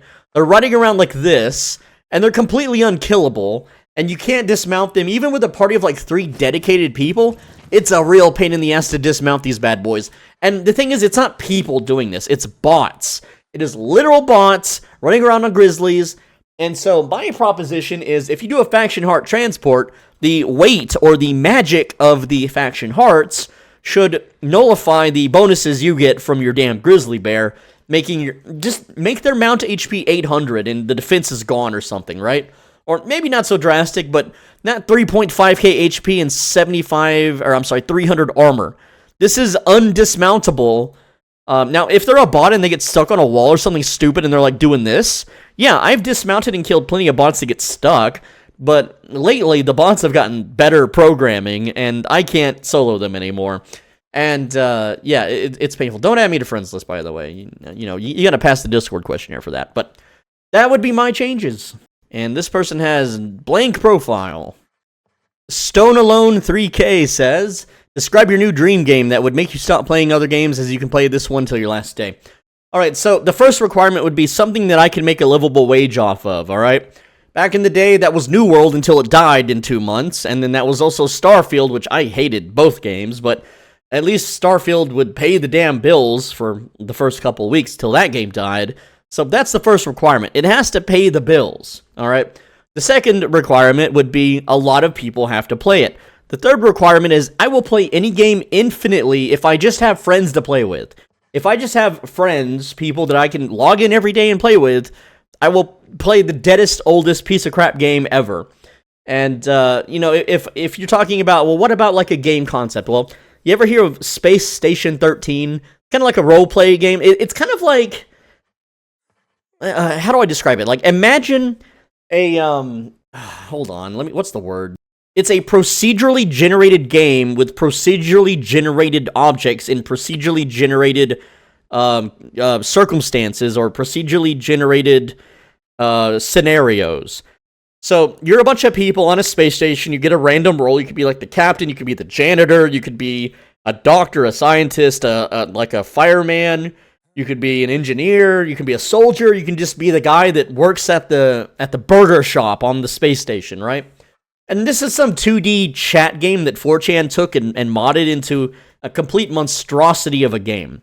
All right, but it's procedurally generated, so you know, you get your random role and you play the game, and you're supposed to kind of role play with other people. But like anything can happen. It could be like there's traitors on the ship. You got to figure out who's the traitor, kill them. It could be an alien invasion. It could be, you know, like the military crashes into the ship. It could be there's one character that's a rogue wizard with magic spells that teleports around and kills everybody.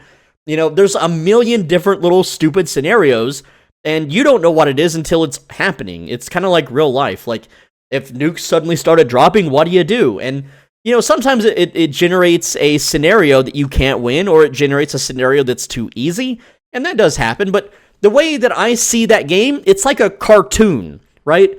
Wacky, crazy, memorable things always freaking happen, okay? And I played it a little bit. Unfortunately, it's like a 2D top-down game. It's top-down like Albion, but it's 2D, so you only go like up, down, left, right on a grid. And my dream game would be like a 3D version, but played by the masses and not some select little autismal, like, secretive board on the 4chans. But essentially, like there would just be random scenarios. Like, in one scenario, I was a scientist, and the scenario was like vampires. There were vampires on the space station, right? And I'm just a scientist doing scientist stuff, and, you know, at some point, vampires are attacking. I don't know that vampires are attacking. I just get bored and start team killing all my other scientist bros. So I just grab a fire extinguisher and start caving in people's heads, because I don't give a shit, and I'm just waiting to get banned, right? And so while the space station is trying to deal with the murderous vampires, the police on the space station and the firefighters and stuff are trying to deal with me at the same time. And I've already, like, you know, quarantined myself off. I've locked all the doors. I'm breaking all the computers. And they're trying to, like, you know, use bolt cutters or torches to get inside the doors of the spaceship where I've quarantined off. They managed to, because of all the chaos, they can't arrest me in time because there's vampire, like, threats around the ship. So they decide to throw me into the garbage chute and, you know, put me in space. You know, just expel me into space through the airlock. And, well, as they're trying to control me, I'm using cheats, obviously, and macros, and I managed to, like, choke out 3 people, claw one guy's eyes out, knock 2 other people out trying to, you know, contain me, and they do eventually get me in the airlock, but before they can do anything, I'm already ripping off the panels and biting through the wires, and, yeah, I'm getting electrocuted, and I'm heavily wounded doing so, but I managed to destroy the electronics of the airlock, so I'm just stuck in the damn airlock, and they can't jettison me out into space and get justice. So, and then the vampires come, and they kill everybody, and then they get the door open, and then they make me an honorary vampire, and then I'm running around as a vampire, killing more people. It was great. It was awesome, right? And then, randomly, we're in the airlock together, looking for people, and I decided to just jettison out the big king shit vampire, which transforms all of us back to humans, and then I run to the escape shuttle, and I win the scenario while also being one of the main antagonists of the story. It was a super memorable, stupid moment, and I still got banned for it, but it's so funny, right?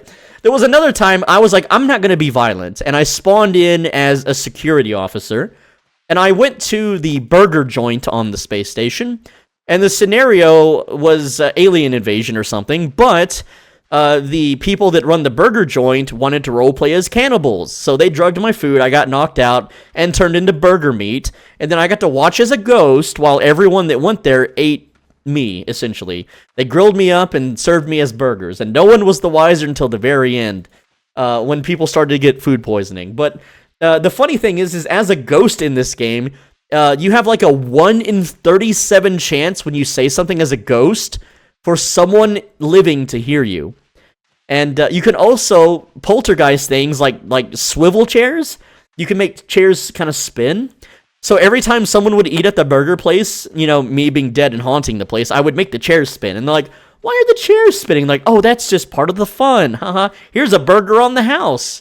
Right? It was a lot of fun, I think. And if someone can make a 3D, up-to-date, modern version of that, I think a lot of people would really have a lot of fun with it. But again, it would be a real big undertaking to make a game like that, especially with modern graphics and attract a large enough player base to want procedurally generated events in a procedurally generated game, right?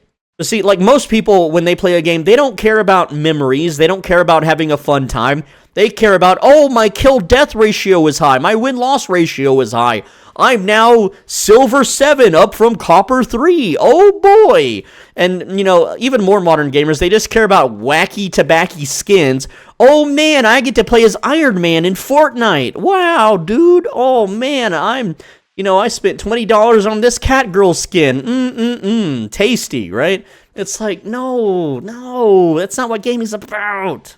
Also, another requirement should be a solo-only queue. I don't like playing team-based games where 4 of my teammates are all in a Discord and they're yapping at me to follow their orders, and they think that I'm just going to obey them because they're the majority. No thanks, Buster. All right, and so a game, again, it needs to not cater to pre-mades in Discords. I hate pre-mades in Discords. It's like my kryptonite. I hate it. It makes me just want to quit gaming forever, really. And he has a blank profile as well. All right, so Riata asked me, out of everything to make silver, what makes me the most? Now, me specifically, I can just live stream on YouTube and ask for silver and get like 700 million. That honestly is what makes me the most. Also, my referral codes in every video lets me get like 500 silver. Like, look at all this. Every single one of these is either a skin or 500 gold, right? And yeah, that adds up, like crazy adds up, okay? So honestly, that's kind of where I'm going with that, but let's say I didn't have those YouTuber options, right? A lot of my stuff is market flipping, which is all members only stuff, and if I don't have that, or it's a bad day for market flipping, it's being a chef. Which, I don't think I have too much chef stuff under members only, but you max out being a chef and you do a lot of math to see what you should cook that day. And that's basically it. If I don't have that, and let's assume also, I keep hiccuping. Let's assume also that I don't have potion crafting. Well, then it would be gathering. Gathering is like kind of the last one. And having a bunch of islands that you can grow crops on if you have premium active, that's what I did for the longest time. But back in the, again, a lot of my wealth is generational, because back in the day, whenever, I could make a character, have it grow crops, and it would earn more silver than the cost of premium, to the point where I could make 3 characters, and then those 3 characters would allow me to make 9 characters, and those 9 characters would allow me to make 30 characters, and you get where I'm going. 30 characters would allow me to make 100 characters. So I had 100 characters with premium active, all farming, all crafting, and all working in unison to create products to sell on the market. And, combine that with laborers, and yeah, I was rolling in the silver, man. Like, that's all I did all day was just play my alt characters and craft stuff, and I loved it. I didn't need to go PvP, I didn't need to go grind, because it was worth more silver to me to just craft stuff and sell it, and then buy Tomes of Insight, or, you know, just have silver, rather than try to kill people to take their silver, and that's basically how I did it. But without all of that, the answer would be gathering. And this person's from House of Hydras. Alright, Answer Me Swolbin says, I recently got into faction nuking, but reallocated. It's hard to find more than 7 players taking outposts nowadays, when not on peak prime time. Steam also shows a steady decline in player count. Yes, I have not faction bombed in a year. It's been a whole year. There's 2 reasons why. You pointed out one of the reasons, and that is there's not a big clump of people anymore doing factions. So there's no one to really bomb. The second reason is that if you chug an invisibility potion and then you use a any kind of invisibility armor, like, say, Assassin Jacket, then what happens is you become visible for a short amount of time. And this change happened when I kept bombing Chosen One on his Albion TV Twitch stream. So I think that I am partially responsible for that nerf. I am sorry. Now, obviously, I'm not sorry for bombing him. That's part of the game. I'm sorry for getting it nerfed. Also, your profile's empty. Boo X Hunter says, I'm playing EU. I don't have any concerns because of your great videos, so I just want to say thank you. Mwah. Kiss on your forehead. And it's a bald forehead. Hey, Swole, outside of fixing statics, what change would you make to improve the game? Solo dungeons need to be worth it. I want to play solo dungeons all damn day while I watch anime, and I can't do that anymore because it's not worth it. They need to make some sort of system where you can play with other people and do PvE content, like dungeons and group dungeons, without someone calling in their friends on Discord and ganking you in a red or black zone. They need to fix the scouts in red zones. They need to fix the hand-holding in guild fights. They need to fix the RMT. They need to fix the radar hackers. They need to fix all the other hackers. They need to fix the gold price for premium, especially. A lot of people quit because this is an impossible number to get as a new player. Like if I started now, I would not even get close to this. And I don't think anyone would, not with how the economy is. And they also need to reunite the servers. The server split ruined the game. End of, and simple as. His profile is job description. Keep everyone alive. Member of Ebony Dragons. King X Stone asks, thank you so much for helping solo play, but why do you discourage people from joining guilds? Why do you hate guilds? This person joined a guild and they had 10 times more fun. Congrats on being a normie, King X Stone, with no profile. And, anyway, the point, I'll go over my entire guild history from age 9 until now. Let's get started. Now, not all of these are going to be guilds right off the bat, but they will transition in and out of guilds. But this is a really long one. I understand that not everyone wants to hear this, but it's something I have to explain so you can understand my hatred for guilds. Let's start at the ripe age of 9. Okay, I'm pretty sure it was around 9. I started to join Diablo forums. You know, the game Diablo, the original one? Yeah, I was on forum boards talking about Diablo. And, it only took, less than 4 hours, and I found myself banned from a Diablo forum. Now, at this point in my life, I didn't understand what I had said or done to get a ban. I didn't understand at all. And what happened is I was talking about the game, and someone called me a mean word, and I called them a mean word back, but I was a new forum poster, and they had thousands of forum posts. So they got the moderators to ban me. Yep. And for me at 9, I wasn't the most computer tech-savvy kid, and that was that. Now, there was one very smart autismal kid that had grown up with computers. Me being poor, I only got to use computers while at school.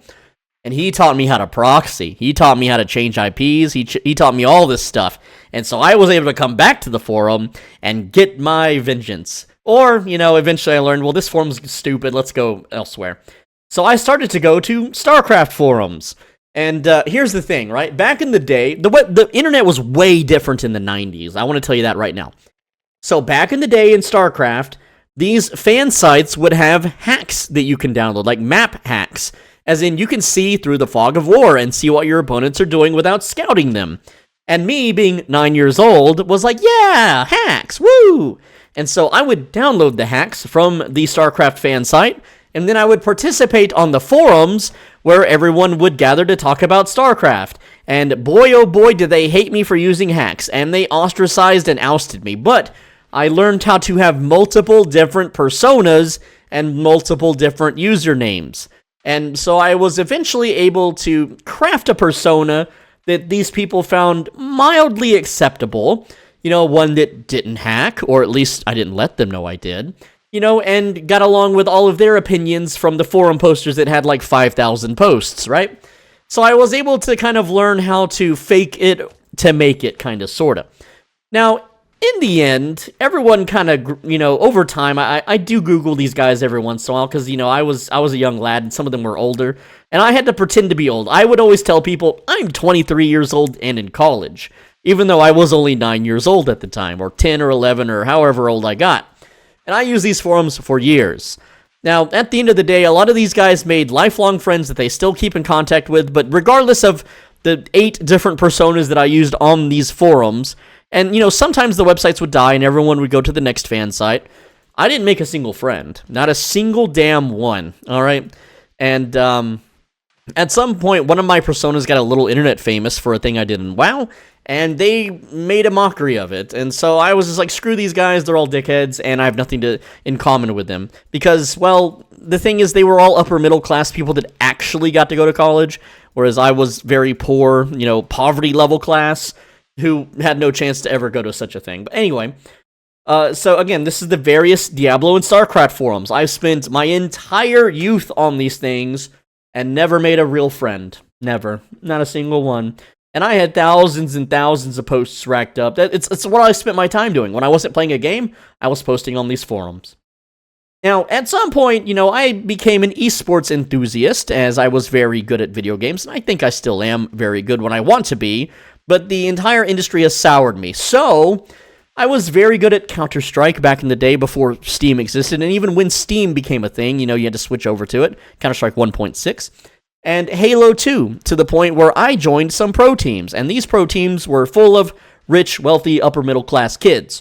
And I would play 16 hours a day, scrimmaging through IRC to practice and train, and go to events, and go to tournaments, and make a little bit of money. And that's what I did in my teen years. I gave up all my social life to pursue esports. And I never got along with any of the teams I was signed on to be with, because I was the poor kid, I was the Kenny to their Cartman, and I was just looked down upon by all the groups to the point where I was the one always, like, bullied and mocked and made fun of, and I was the punching bag of the group, and yada, yada, yada, and I had all the shit jobs on the team. Like, in Counter-Strike, I was the entry fragger. That means I'm the first guy down the B tunnels on Dust 2, all right? I'm the first guy through the doorway that gets shot every time. I don't get the glory, I don't get the cheers from the crowd, and I don't get my I didn't get my fair share of the tournament winnings at all. And, yeah, so that didn't work out.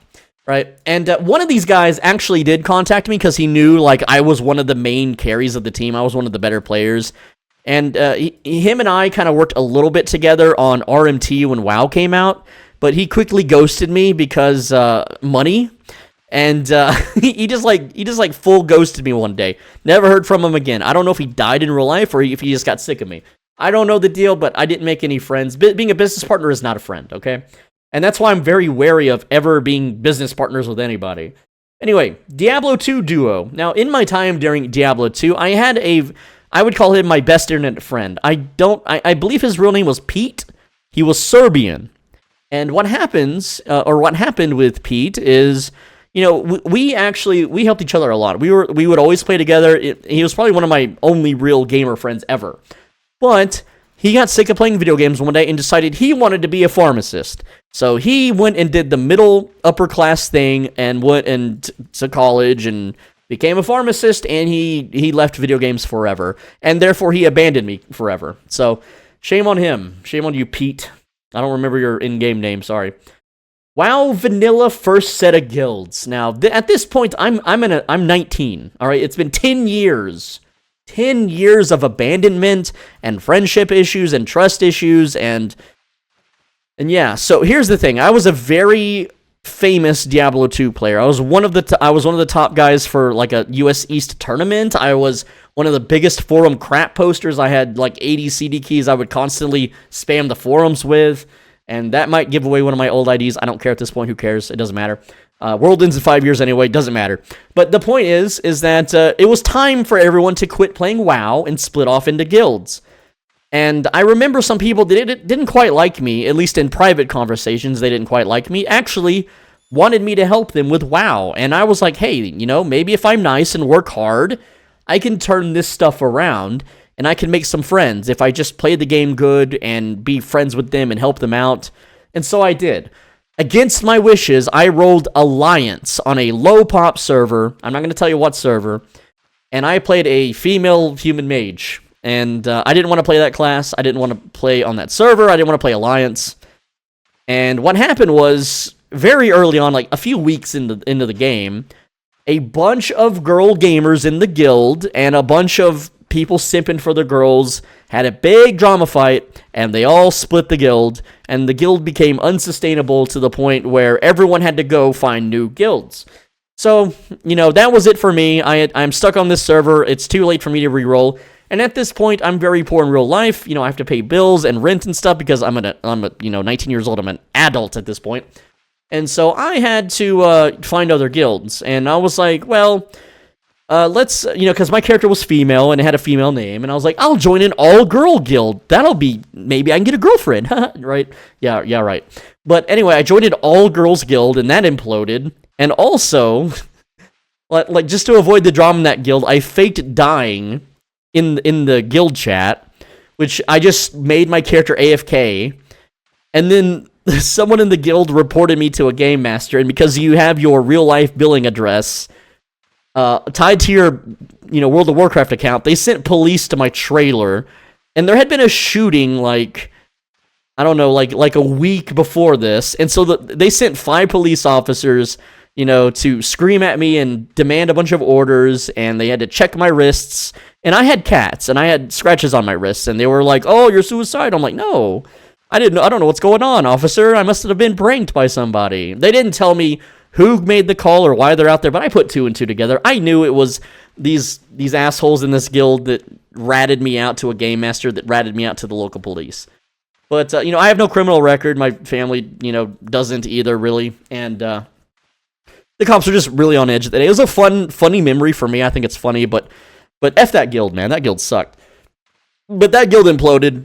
And then throughout WoW Vanilla, you know, at this point, people were very elitist with gear. So I never got geared in Vanilla WoW. I never even got to do, like, the 10-man dungeons at level 60. Ever. Until one day I did the rank 14 grind. I eventually did the rank 14 grind. And this is before bracket stacking and stuff. And yes, I was a full-time wagey, and I still did the rank 14 grind. It took all the way until the Burning Crusade to do it. But I did it, and I was finally able to do the 10-man dungeon raid with my rank 14 weapons. And by then, TBC was coming out, so I think that's next. WoW TBC. Now, at this time, I had built an audience on Warcraft movies and YouTube. Yes, I was a YouTuber at this time on a completely different channel that's unfortunately was hacked and everything got deleted, and I have no way to reclaim it. But essentially, I started to make my own guild, and it wasn't about raiding, it wasn't about PvP, it wasn't about arena, it was just about making gold. Because I learned that people love videos about how to make gold in World of Warcraft. And that was my specialty, how to make gold doing this and that. And so that's what I made the guild about, just getting rich. And I'm not going to fully tell you the name of the damn guild, okay? But, yeah. Anyway, the point is that I made my own guild, and out of that guild, no one played with me, no one talked with me, no one was my friend, and no one spent time with me. Now, at some point, I did have an arena partner that was kind of, he raged out a lot, and I still talk to him to this day, but he's got his own group of friends he plays with. And we tried being in a guild together, him and I, but I would always do weird and wacky things, and this is where Wrath of the Lich King comes in, all right? Because he would always join guilds with these annoying girl gamers, and I'm just like, it's the same thing's gonna happen, drama's gonna happen, and everyone's gonna freaking leave. And so I would do goofy stuff that's memorable, which is a little bit self-sabotaging, but whatever. Like, I would As a rogue, you can do something called Tricks of the Trade, which you're supposed to do to the tank. And all the aggro that you generate goes to someone else. So the girl gamers being healers, I would immediately pop Tricks of the Trade and aggro dump onto them, and them being a squishy healer gets one-shotted by the raid boss, getting them killed, and they scream and they whinge and I laugh. And yeah, so I mean, the guild imploded anyway. It wasn't because I was getting the healers killed. It was just like the guild was already on its way out, and I just wanted to have my fun before it went full nuclear and everyone quit, right? But this kind of tore, I guess, the friendship with this particular guy, unfortunately. And he basically said, hey, I'm a cool guy, but he never wants to be in a guild with me ever again. And we did eventually get into a guild somewhat, a little bit together later on. We'll get to that. But I spent most of Wrath of the Lich King alone. I would join a guild, and this is where things started to get sour. I would join a guild, do my part, parse high, and parses weren't really a thing back then. It was just, I was like top of the DPS meters. I was top of the performance meters. And the guild leaders would ninja loot items that were I won in a fair roll to their friends. And this kept happening. It kept happening to the point where I was like, you know what? Screw this. I'm going to find people in real life to play this game with. So I did. Now, I worked in retail, and at the time, all the normies were playing World of Warcraft. So my boss played WoW. Everyone from the deli and the bakery and produce and the whole store played WoW, essentially. Like, we would use the intercom and be like, hey, Jason, come to Ironforge. And Ironforge was the manager's office. It was really stupid and cheesy. I know, okay? But I didn't start it. I just followed suit because I want to be a good wagey and get promoted, okay? I wanted to get money. And anyway, so I joined a low-pop alliance server as the main tank for a worker wagey guild. And I played with them. And they were so bad at the game. I mean, they were keyboard turning. I even helped them out and power leveled their characters because I was RMTing at the time. I was selling gold. I was doing the YouTube thing. I was power leveling accounts. So I gave them free everything. I kitted them all out fully, you know, and helped them as much as I could. And at one point, you know, it was like just a random Thursday or Friday night. I don't know what kind of night it was. Me being a huge troll, I started trolling the world chat. Well, this caused a huge amount of drama, and, you know, the guild didn't want me in it anymore, and because I worked with all these people, and I was their main tank, they couldn't raid anymore without me. But apparently what I had said, like, I didn't even say anything bad. I was just making fun of some current event or something in 2010, 2011, I don't know, 2012, I don't freaking know. But just me having a little bit of spicy banter in the world chat was enough for all my coworkers to turn against me. It was enough for the entire guild of people that weren't even coworkers to turn against me and demand that, you know, I leave or whatever. And me being the main tank, I was like, okay, see ya, bye. And then I sold that account and sold that character for a bunch of money, laughed in all their faces, and then most of them transferred out. I also transferred to a different store because I got fucking promoted. And a lot of them got fired later on, and a lot of them were weirdos anyway. And this is where the filtering starts to take form. Because a lot of them were weirdos, I started to have pattern recognition that, this keeps happening, right? What can I do to prevent this in the future? Right? And again, like there was no wokeness back then. There was no left or right back. I mean, maybe there was, but like it had nothing to do with politics or anything. It was just random stuff. But anyway, that was Wrath of the Lich King. And I spent the remainder of that time guildless or being ninja looted by randoms, or just everyone was already in a guild and no one was recruiting anything. And, you know, I just turned it into a money machine to level up accounts and sell it. So I wasn't even really doing guilds at that point. I was too burnt out.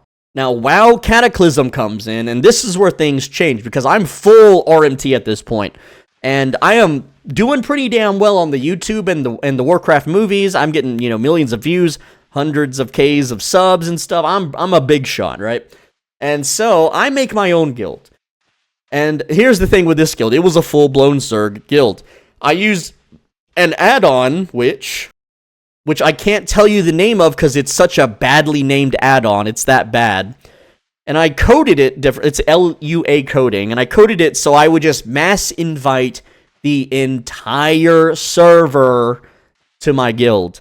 And in WoW Cataclysm, being in a guild that was high level and had lots of people gave everyone benefits. You leveled faster, you made more gold, and I was full-blown, I was taxing everyone as much as I could. I had these raffles that generated tons and tons of gold, which I then sold for real money, and this was basically my second job, was just mass recruiting people and profiting off of it, right? And this is kind of why I always had my guilds at 0% tax in Albion, because I didn't want to ever return to this kind of history of me. But essentially, I was one of the wealthiest players on the server, and I had completely dominated the auction house market due to my insane riches that I leveraged to buy everything and raise prices and control the economy. I was the cartel on my server. I was the richest player.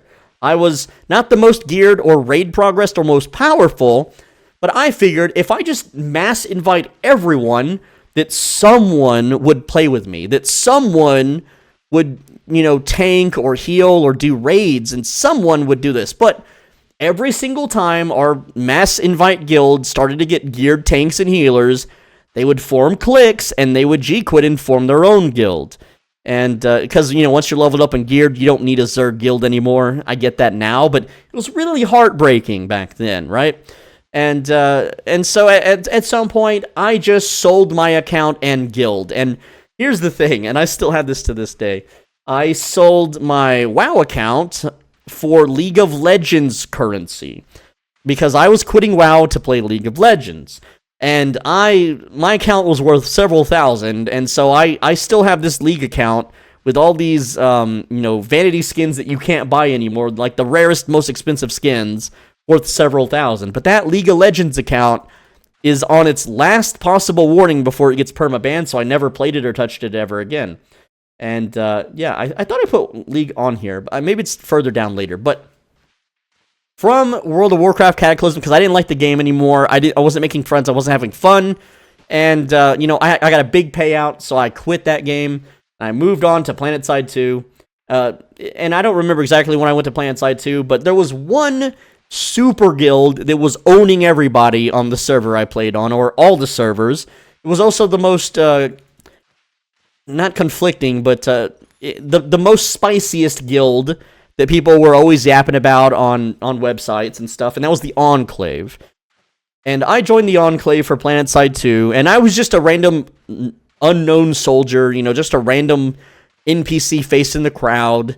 And I had a full-time job, and I wasn't playing that much, and so I didn't really have any happenings with them. I just played with them.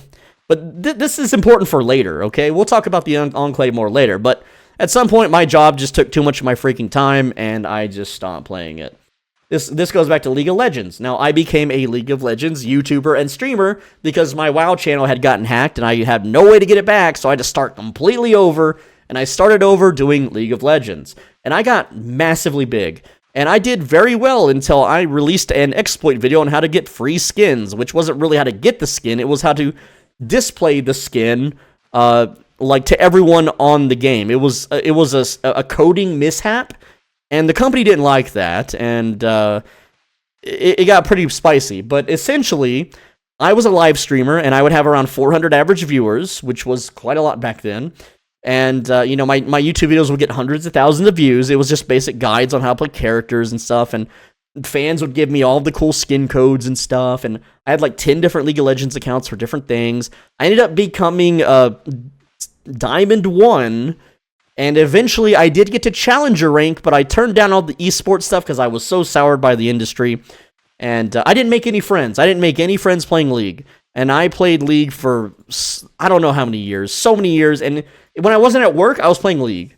And because I didn't make any friends or real memories, any real good memories, the game was a complete waste of my time and youth. Alright, so then comes Arc-Age. Arc-Age was a blast, and I decided I'm going to play Arc-Age my own way. And so, by the time I needed guild stuff, it was too late. All the guilds were full up, and I had started to filter people at this point a little bit, but not too hard. But I did join just some random casual guild, and they gave me some stuff, and I gave them plenty of stuff back to make up for it. I never have a debt with anybody, and so, and so what happened was this guild started to become prey to all the big guilds. And let me explain how Arc-Age works. It's like Albion Online. It's not full loot, but it's like full loot. So you would do things like if you want to fish the best fish in the game, you have to take a boat out into the ocean. And as you fish, someone can come and gank your boat and take all your fish. And then crash your boat into the pirate island, causing lots of repairs and damage. And this guild I was in, they just cared about fishing and hanging out and chilling in Ventrilo chat, which is like an ancient Discord. And so every day they would get murdered and have all their fish stolen. And I'm like, guys, why don't you fight back? Or can we do something about this? And they're like, nah, it's cool, man. It's just like a fish donation, bro. It's whatevs. But like all these people were like rich, uppity, yuppie college dudes. And, you know, they didn't really care about the game. And for me, it's like, I'm trying to RMT this game. I need money. I'm broke. I'm working like 60 hours a week here. I'm trying to, you know, do something with the game to either get fame or fortune. And, yeah, so I eventually, like, left that guild, you know, because they weren't doing anything. And I got insanely, like, I hit the lottery in the game, okay? So imagine, like, you become a millionaire, a multimillionaire, right? And what happened in this game is there was something called Thunderstruck Logs. And it was an insanely rare chance that if there was a thunderstorm over a group of trees, that one of them would get hit by lightning and become thunderstruck. And well, I was the only guy on the server to max out tree gathering. The only guy. No one else did it because no one cared. And I happened across a thunderstruck tree one day. And because I was the best tree chopper on the whole server, instead of getting one log, I got multiple trunks of log, like, and you could turn the trunks into logs, right, and into multiple planks. And so I went from broke ass mid player to the richest player on the server in one click. And now suddenly everyone wanted to be my friend. Suddenly everyone was sucking up to me. Everyone was inviting me to their guild. Everyone was offering me their fortunes for these items. And like the biggest offer was like the biggest mansion on the server on the best plot of land on the server with all the fixins, and I really should have took that deal. But I decided, you know what I'm going to do? I'm going to pay a guild to run me through dungeons and get me geared and let me play with them. I'm just going to buy my way into a guild. That's what I'm going to do. Well, that didn't exactly work out. And shortly after acquiring this super wealthy item, like maybe a week or two, I don't remember how long it was, the developers released a pay-to-win patch where any player can pay $1.75 to have a 17% chance for a tree that they plant on their farm to become thunderstruck. So suddenly, within 1 week of this patch hitting, everyone was driving around in motorized cars. Everyone had all the best thunderstruck gear, houses, decorations, and stuff in the entire game, and I was broke again. And yeah, so what I ended up doing is I ended up trying to make memories in that game. I covered the entire pirate island full of oranges, and the whole server came to raid it, and that was a lot of fun.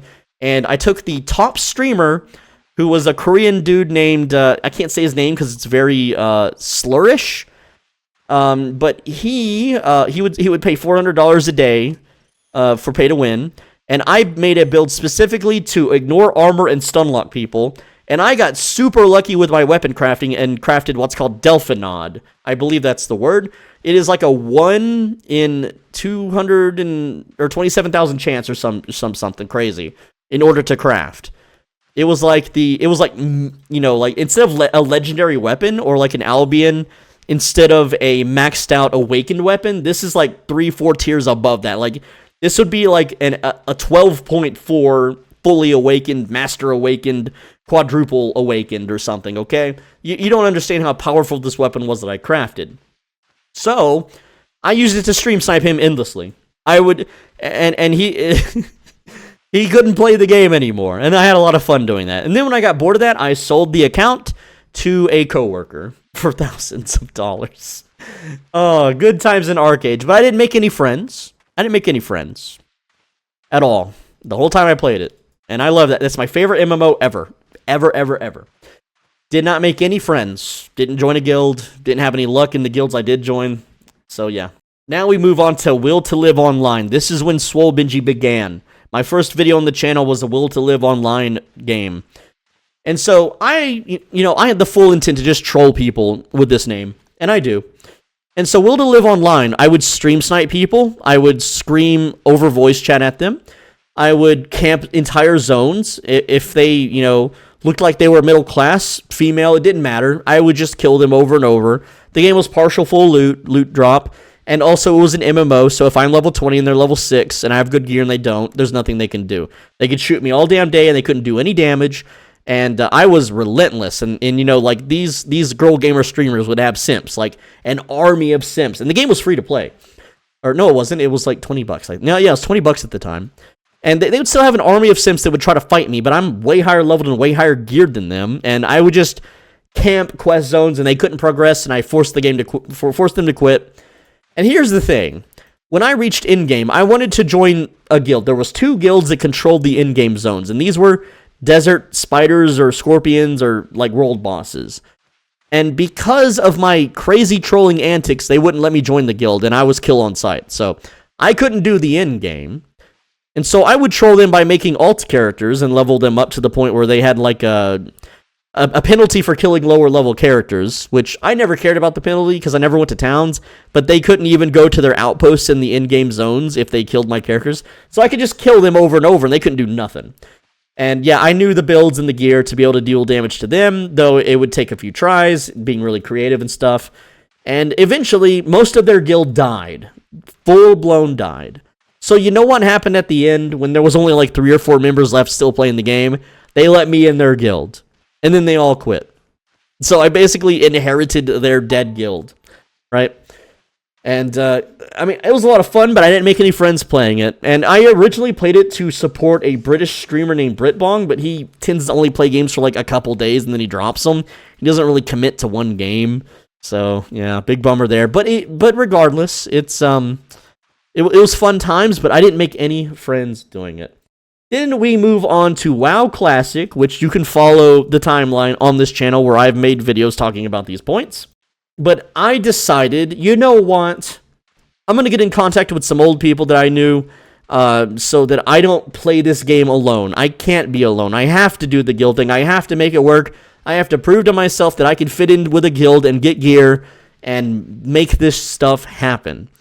So I reached out to, the old arena guy that I played with in TBC, and we decided we're going to join a based streamers guild named High Warlord Steno, who turns out was a, he has a criminal record for, like, I don't know, showing his donger to kids or something, or maybe they were 16. I don't remember his exact charges, but it was up there with the, the sex stuff. But the point is that, we didn't know that at the time. He was just this cool dude that, was based in Red Pilled and blah, blah, blah, blah, blah, right? And it turns out it wasn't, because as we played, like, they already had a huge inner circle of weirdos and freakazoids and just really unusual, weird people. And I knew my red flags were going off, and it's like, I don't think these guys are actually based. I think they're fake based. And it turns out, like, day 1 of the server opening, our freedom of speeches were being limited. We were told not to say or do certain things. Essentially, we were just there as a cog in the machine to make the guild leader rich and powerful and stuff. And it turns out that there was already one of the most Sweatlord of Sweatlord guilds on Scarum.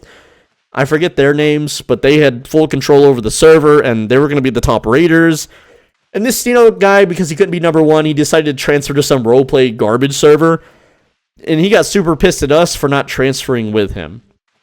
So I decided to hit, being able to not have a job this time and play 19 hours a day and be a YouTuber, I leveraged everything I had to try to make friends. And eventually I found, we talked about, I found the Eternal Gamers. And these were just some wages in Chicago, stoners and normal dudes and stuff. And I'm like, I can fit in with these guys. I can pretend to be completely normal as, pretend to be my wagey self and not my 4chan self.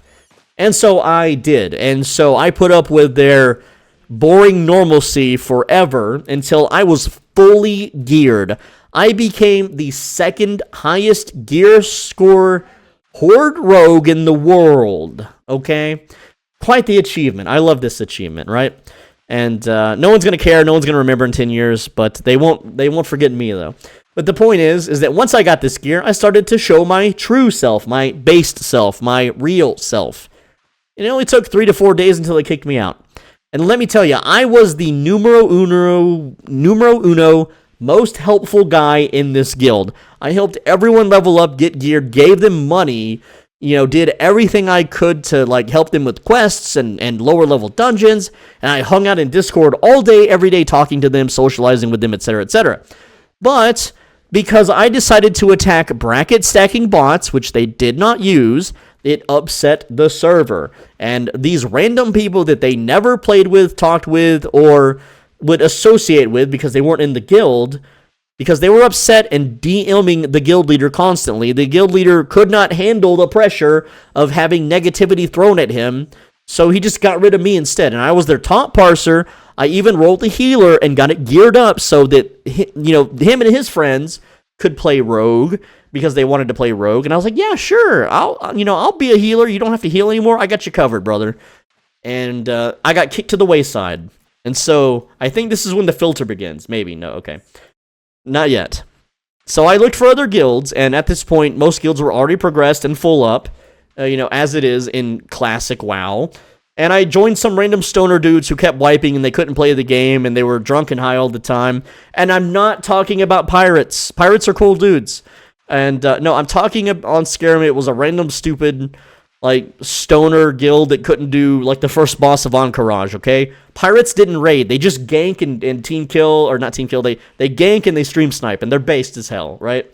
But yeah, anyway, we're not talking about them. We're talking about these random stoner guys. And so, yeah, I didn't, it's like, okay, well, we're making zero progression, and eventually the guild fell apart, so whatever. So I became guildless.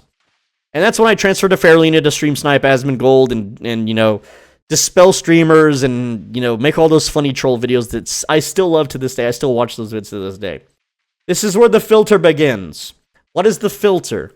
The filter is me, with pattern recognition, learning that I don't vibe with certain people. So in order to stop spending the rest of my remaining life joining guilds and getting kicked out, and joining guilds and just having a miserable time and not making any friends, something has to change. I have to change something. And so I decided, now's the time that I make the change. All right, so now we go to New World. Now, the Enclave was a guild that I was in several years ago in PlanetSide 2. And I was like, hey, they're going to be playing New World. I want to play New World with people. That's definitely a game I don't want to play alone because it's very group-based. And the groups that control the server basically won the game. And I'm like, I know the Enclave is a high sweat lord, freedom of speech respecting guild. And recently, apparently, they had gotten in trouble because apparently, they dressed up in spooky ghost costumes for a World of Warcraft costume contest, which angered a bunch of weirdo leftists. And it got a senator involved because, obviously, someone in some guild whose cousin's uncle is related to a Congress senator in California, who complained at Blizzard that, oh, how dare you allow this in your video games? Well, it turns out that they didn't even do that, and it was just someone using a private server to frame them. And I'll even prove it here. So let me switch my display here. So I just want to show you a little something here. And let's see, where is it? Where is it at? So you might have heard of S-Fand, right? S-Fand, okay?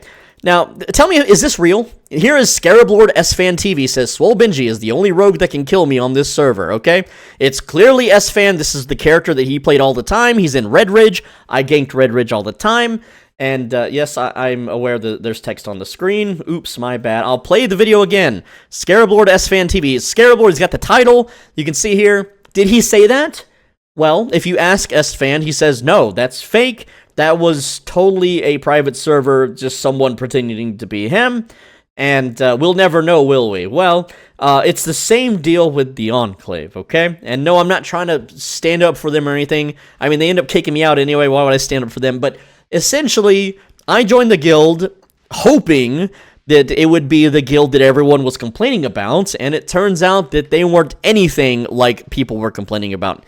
The guild was full of diversity. The guild was full of rules against freedom of speech. And I was like, well, they're a Sweatlord guild. I'll just deal with it and keep my mouth shut and keep my head down and prosper, right? I was once again choosing the virtual pixels over my own enjoyment, which I told myself when I played Classic WoW I would never do again. And so, yes, I played New World with these guys. Let me get the text back on the screen. And we conquered an entire server where the entire server complained on Reddit how bad we are and how mean we are and how evil we were and stuff and trying to cancel us. And even some really big YouTubers got involved trying to cancel me for just being in the guild. And I got a big hoot and kick out of it. I loved it. I loved the attention. I think it was funny as hell. And, but this guild was really treating its members bad. It was kicking people out for saying gamer words. So obviously they weren't what everyone villainized them to be. Sadly, and it was, they had girl gamer officers, they had a very diverse player base in the inner circle, and here's the thing, right? I spent, I think, 11 months with these guys, I believe, and I was in the Discord every day, vibing with people, but here's the thing. The majority of the inner circle, the officers, were all, and the leader, Buzzcut Psycho, we're all crypto millionaires. They were like the rich crypto kids, right? And not kids, I mean, they're older than me, but they were the rich crypto types, okay? They had money, they had success, they strongly believed in crypto, and when they learned that I didn't like crypto, that I was a no-coiner, that was basically it. And I started to get really mistreated by these guys to the point where, like, I would post a picture of a bag of yellow onions, and they would delete it and be like, hey, stop causing trouble in the server. And it's like, bro, I just posted a bag of onions. And they're like, yeah, you're causing trouble. You're causing mischief. Stop it. And it's like, it's a bag of onions. They're like, yeah, well, don't do that. It's bad. And it's like, what? But they could post whatever they wanted. Like, a bag of friggin' onions. And no, this is not a euphemism or a metaphor. This is literally a produce bag of onions. Okay? Anyway, but yeah, we would conquer a whole server on New World, and then we would go to the next server and conquer that one, and eventually they all duped stuff and quit and got bored and sold their accounts. And then the Enclave moved on. Hold on. Yeah, 11 months G-Kick, never told why. But I knew why. All right, so I actually forgot to type a thing in here, but the Enclave moved on to a game called Star Citizen, which is a terrible game. It's a scam game, and it's an unfinished, broken-ass game. And I still played with these guys. I still played with them. And here's the thing. I'm poor in real life. And Star Citizen, unless you grind or cheat, your power level in the game is directly tied to your bank account in real life. And so what happened was Buzzcut Psycho and the Inner Circle, well, the Inner Circle really hated me. I don't know if Buzz hated me or not. I would hope to I'd like to think that he didn't hate me, but I never knew why, really, he kicked me. I mean, I have an idea of why, but here's my idea of why. So, in Star Citizen, he went on a mass recruitment spree, and he was absorbing guilds. Now, there are some very rich players that play Star Citizen, very wealthy people, multimillionaires, people that buy virtual ships for hundreds of thousands of real-life dollars, and he was scooping them up like crazy. Now, here's me with my $40 rinky-dink ship, that I was gifted by, a channel member or something, right? Or a faithful viewer. And I could grind in the game and unlock the best ships in the game, and I did. And I would do it every time there was a wipe, because the game is still in, alpha or whatever, so it would wipe all the time. But the majority of the people he invited, like, he invited entire furry guilds. He invited these weird diaper furry baby pretendy guilds. He invited same-sex relationship guilds, okay? Like entire clubs of them. I'm talking like, 40, 50 people at a time, right? All merging within his guild because they all had really expensive ships, and he didn't care if they were oddballs or not. He didn't care if they had unusual, views on life and were into weird animal furry stuff. He didn't care. He only cared about their expensive ships. But, me being me, my mere presence upset these furries and these same-sex relationship havers, and so they banded together to complain about me. And because my ship was a rinky-dink $40 ship, and their combined ships were hundreds of thousands of dollars of super spaceships, I was kicked out. At least that's why I think I was kicked out. Buzz did try to leave a message on my YouTube page, but it got filtered by YouTube. I tried to approve it by clicking the approve comment button, but it never showed up. So either he deleted it or YouTube thought it was just so bad that I shouldn't see it. And to this day, I don't know what he said. And I tried to get in contact with officers who all hated me, by the way. They all hated my guts because I'm a no-coiner, and I didn't, vibe with them, I guess. I don't know why. But, and to this day, I still don't know why, man. But, I don't think he's doing so well in Star Citizen anymore. From what I can tell, from what I heard, it's kind of in shambles. So, oops, his loss. Oh, well. And his YouTube channel's not doing that good. And there's even proof, too. If you go to his most viewed video, it's like this cat girl commander thing that it's a little meme I made in their Discord. And he straight up ripped it and uploaded it to his channel, which I'm fine with. I'm totally okay with. And you could see my YouTube channel watermark at the very end of the video when the spaceship blows up. And it's like a voice clip from a dude that poops his pants while he plays a game. He's like his mom busts in the room and she's like, go to the bathroom and take a poop. You're pooping yourself. And he's like, not yet. And I use that clip in the short. And that's where my watermark is. But the point is that I didn't make a single friend in 11 months with those guys, and I put in the work. I put in the sweat, the tears. I did a lot of the recruitment. I even leveraged my channel to get them more members, which they all abused and kicked out. And it made me look bad, and I have nothing to show for it. There was no fun memories made with them.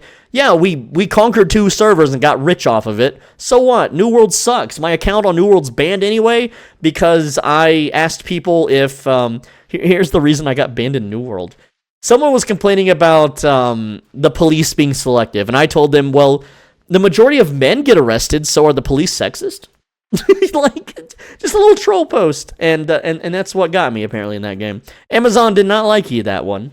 It wasn't because I used a speed glitch to zoom around the map or anything, or become invisible, or any of the glitches in that game that I abused. It was because I questioned the morality of some random dude in chat, and he just...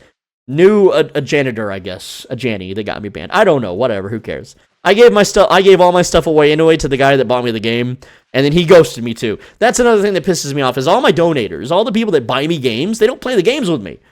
There was one that did, and it's been 4 months he's ghosted me since. I don't know what's going on, man.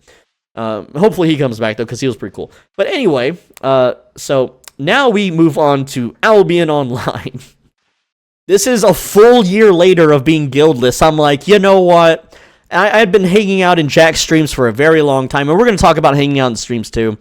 And he kept wanting me to join the guild, and I'm like, bro, this is going to end badly. I know this is going to end badly. And Jack's a cool guy, but the friends he surrounded himself with were not cool guys, and they did not like me. And man, oh man, everyone had this weird first impression of me that was just so bad because Yellow's a warrior, blah, blah, blah, but I'm the one getting all the freaking kills. On the kill logs, excuse me? I'm the only one following orders and getting praised by the fight captains and stuff, and everyone else is getting yelled at, excuse me much, right?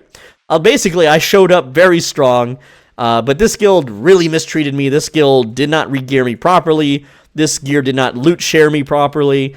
And at the end of the day, Jack did invite someone that was trying to dox and cancel me, which I took very personal, and I told him that I told him before joining that this is what's going to happen, and he's going to do this.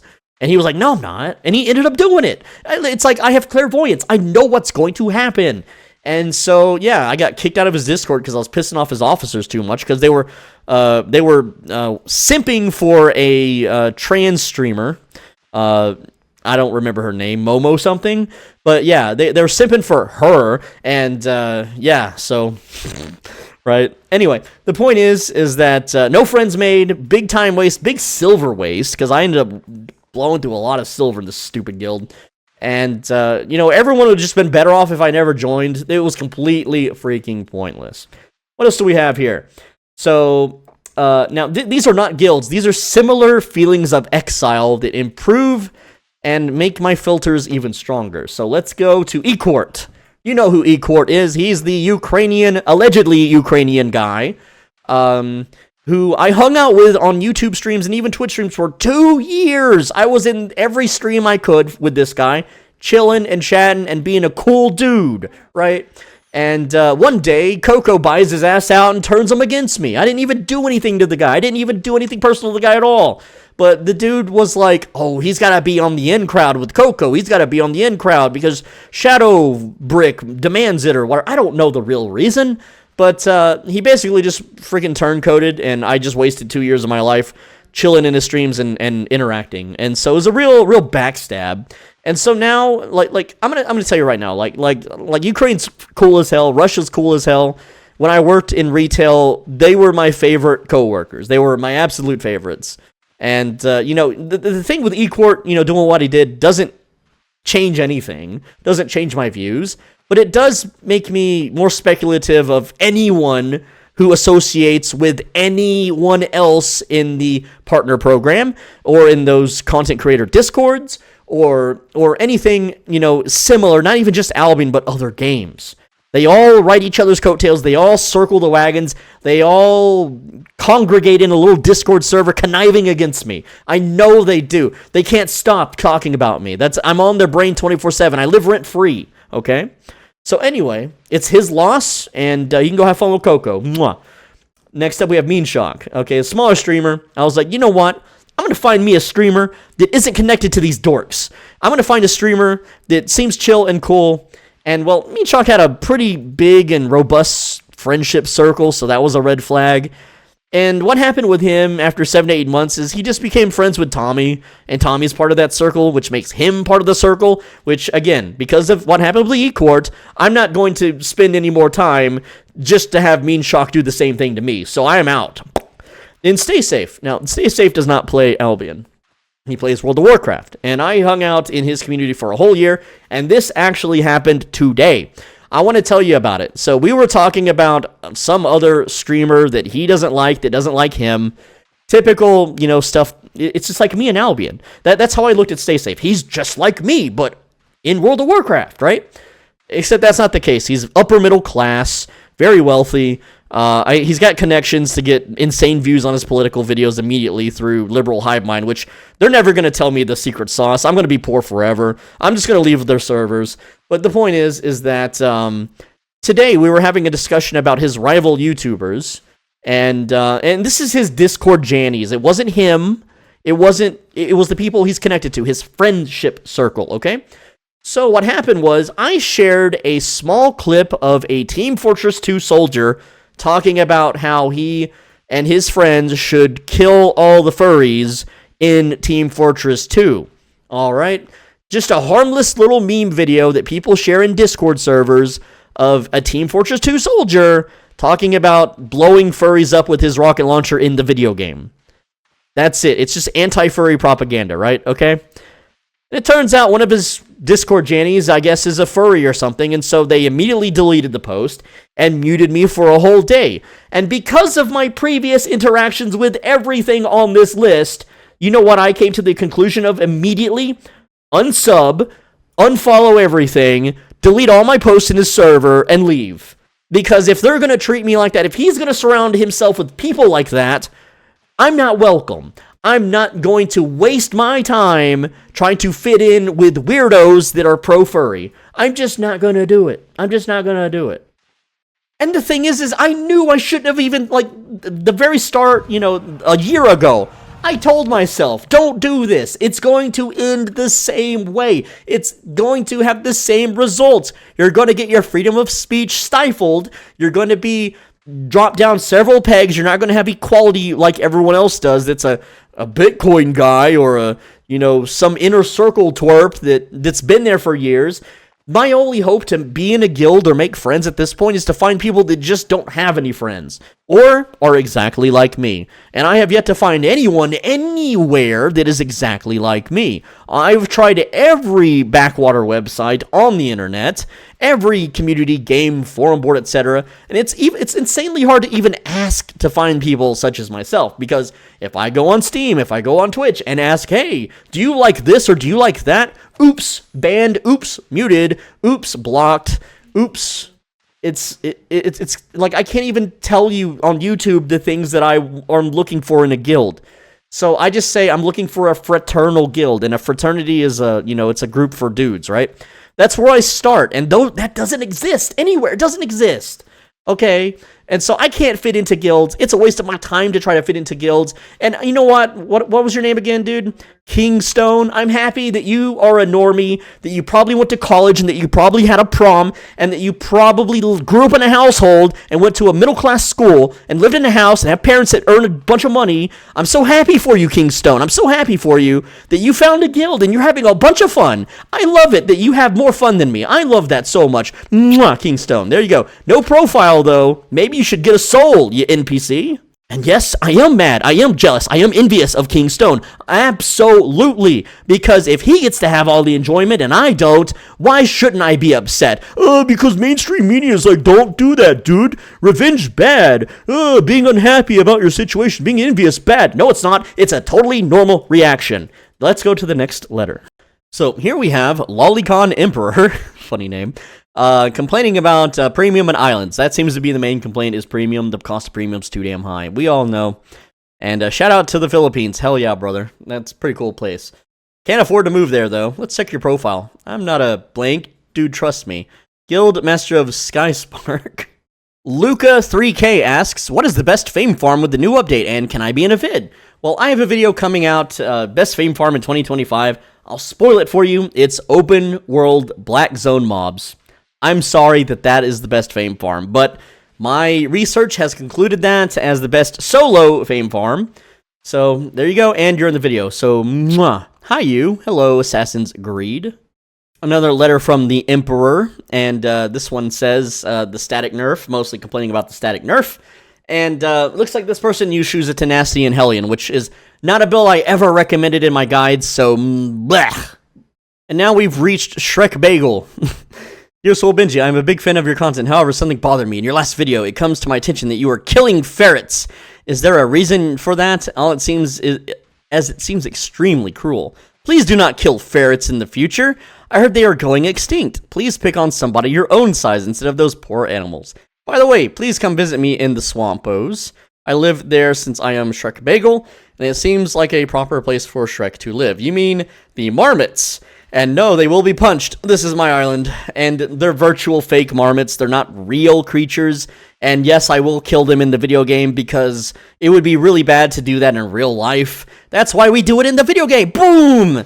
You know, the double chunk chocolate chip cookie.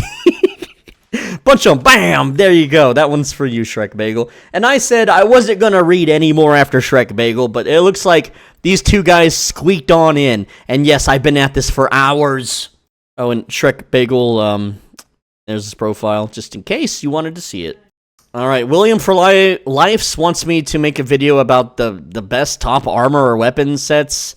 Bro, I've covered the whole game. I have 800 videos. I'm sorry, I've already done that. All right, and then we have Alu99. Never stop. Hi, Soul Benji. Thank you for your videos. After watching 50 plus of your videos, my son and I, having kids, privileged much, rich much. How can you afford to have kids in this economy? I started playing thanks to you. Shout out from South Africa. Okay, that explains it. But I noticed that the other people can't stop talking about you and commenting on other creators' videos. Please don't stop. No one else is as accurate as your videos. Do people really, like, I thought most creators just have me word filtered on their YouTube by now or something, but good. Talk about me. Love it. Those guys hate me, so keep it up. All right. Would you consider creating a guild for your fans to join? I've tried that. It didn't work.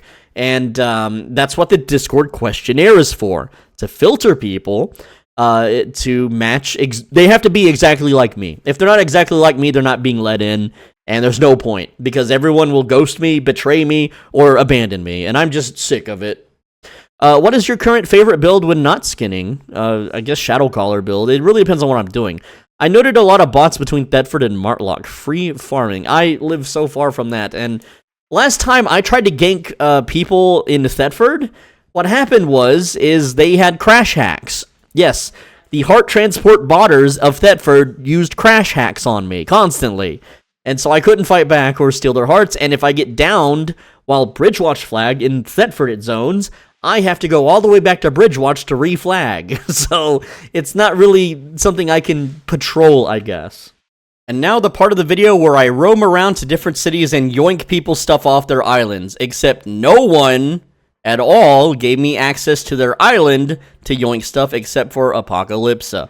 And I've already talked with him because he's a former Chad of the Discord, and we came to the agreement that I'm not going to take the bow that I had crafted for him as a memorabilia item, because if one day I end up in the news for something crazy, this thing's going to be worth billions. Alright, so he's keeping this bow, this Swole Benji crafted 4.3 Masterpiece Adepts bow, because like I said, if I end up in the news, then everyone's going to want it. Alright, and he's going to be a rich boy. Can you imagine? Oh, man. Yeah, imagine me running into a burning building and saving people. You know, that's something crazy, right? I'm totally not implying the other opposite spectrum or anything, of course not. But that's the video, guys. It's been a long one. And, you know, I thought there would be way more questions and way more Albion-related questions than, what's your favorite color? That was one of them. Someone asked me what my favorite color was, okay? It's red. Stop trying to break into my email, okay? You're not going to answer the secret questions. But, yes, I'm punching marmots. That's what I do in all my videos. They deserve it. Anyway, that's the video, and leave a like, leave a comment. I'll read it. May not reply to it. I don't know. We'll see. I need a new game to play, but there's nothing new to play. Every game sucks. I don't have any friends. I'm just going to go maybe start doing real-life lifting videos and just quit video games. Yeah, I think everyone would just be happy if I just quit video games. Stares ominously off cliff. Anyway, click the video on the right side of your screen, I guess, or something. And if you don't, then, you know, you'll be hungrier than usual. There you go. That's a curse.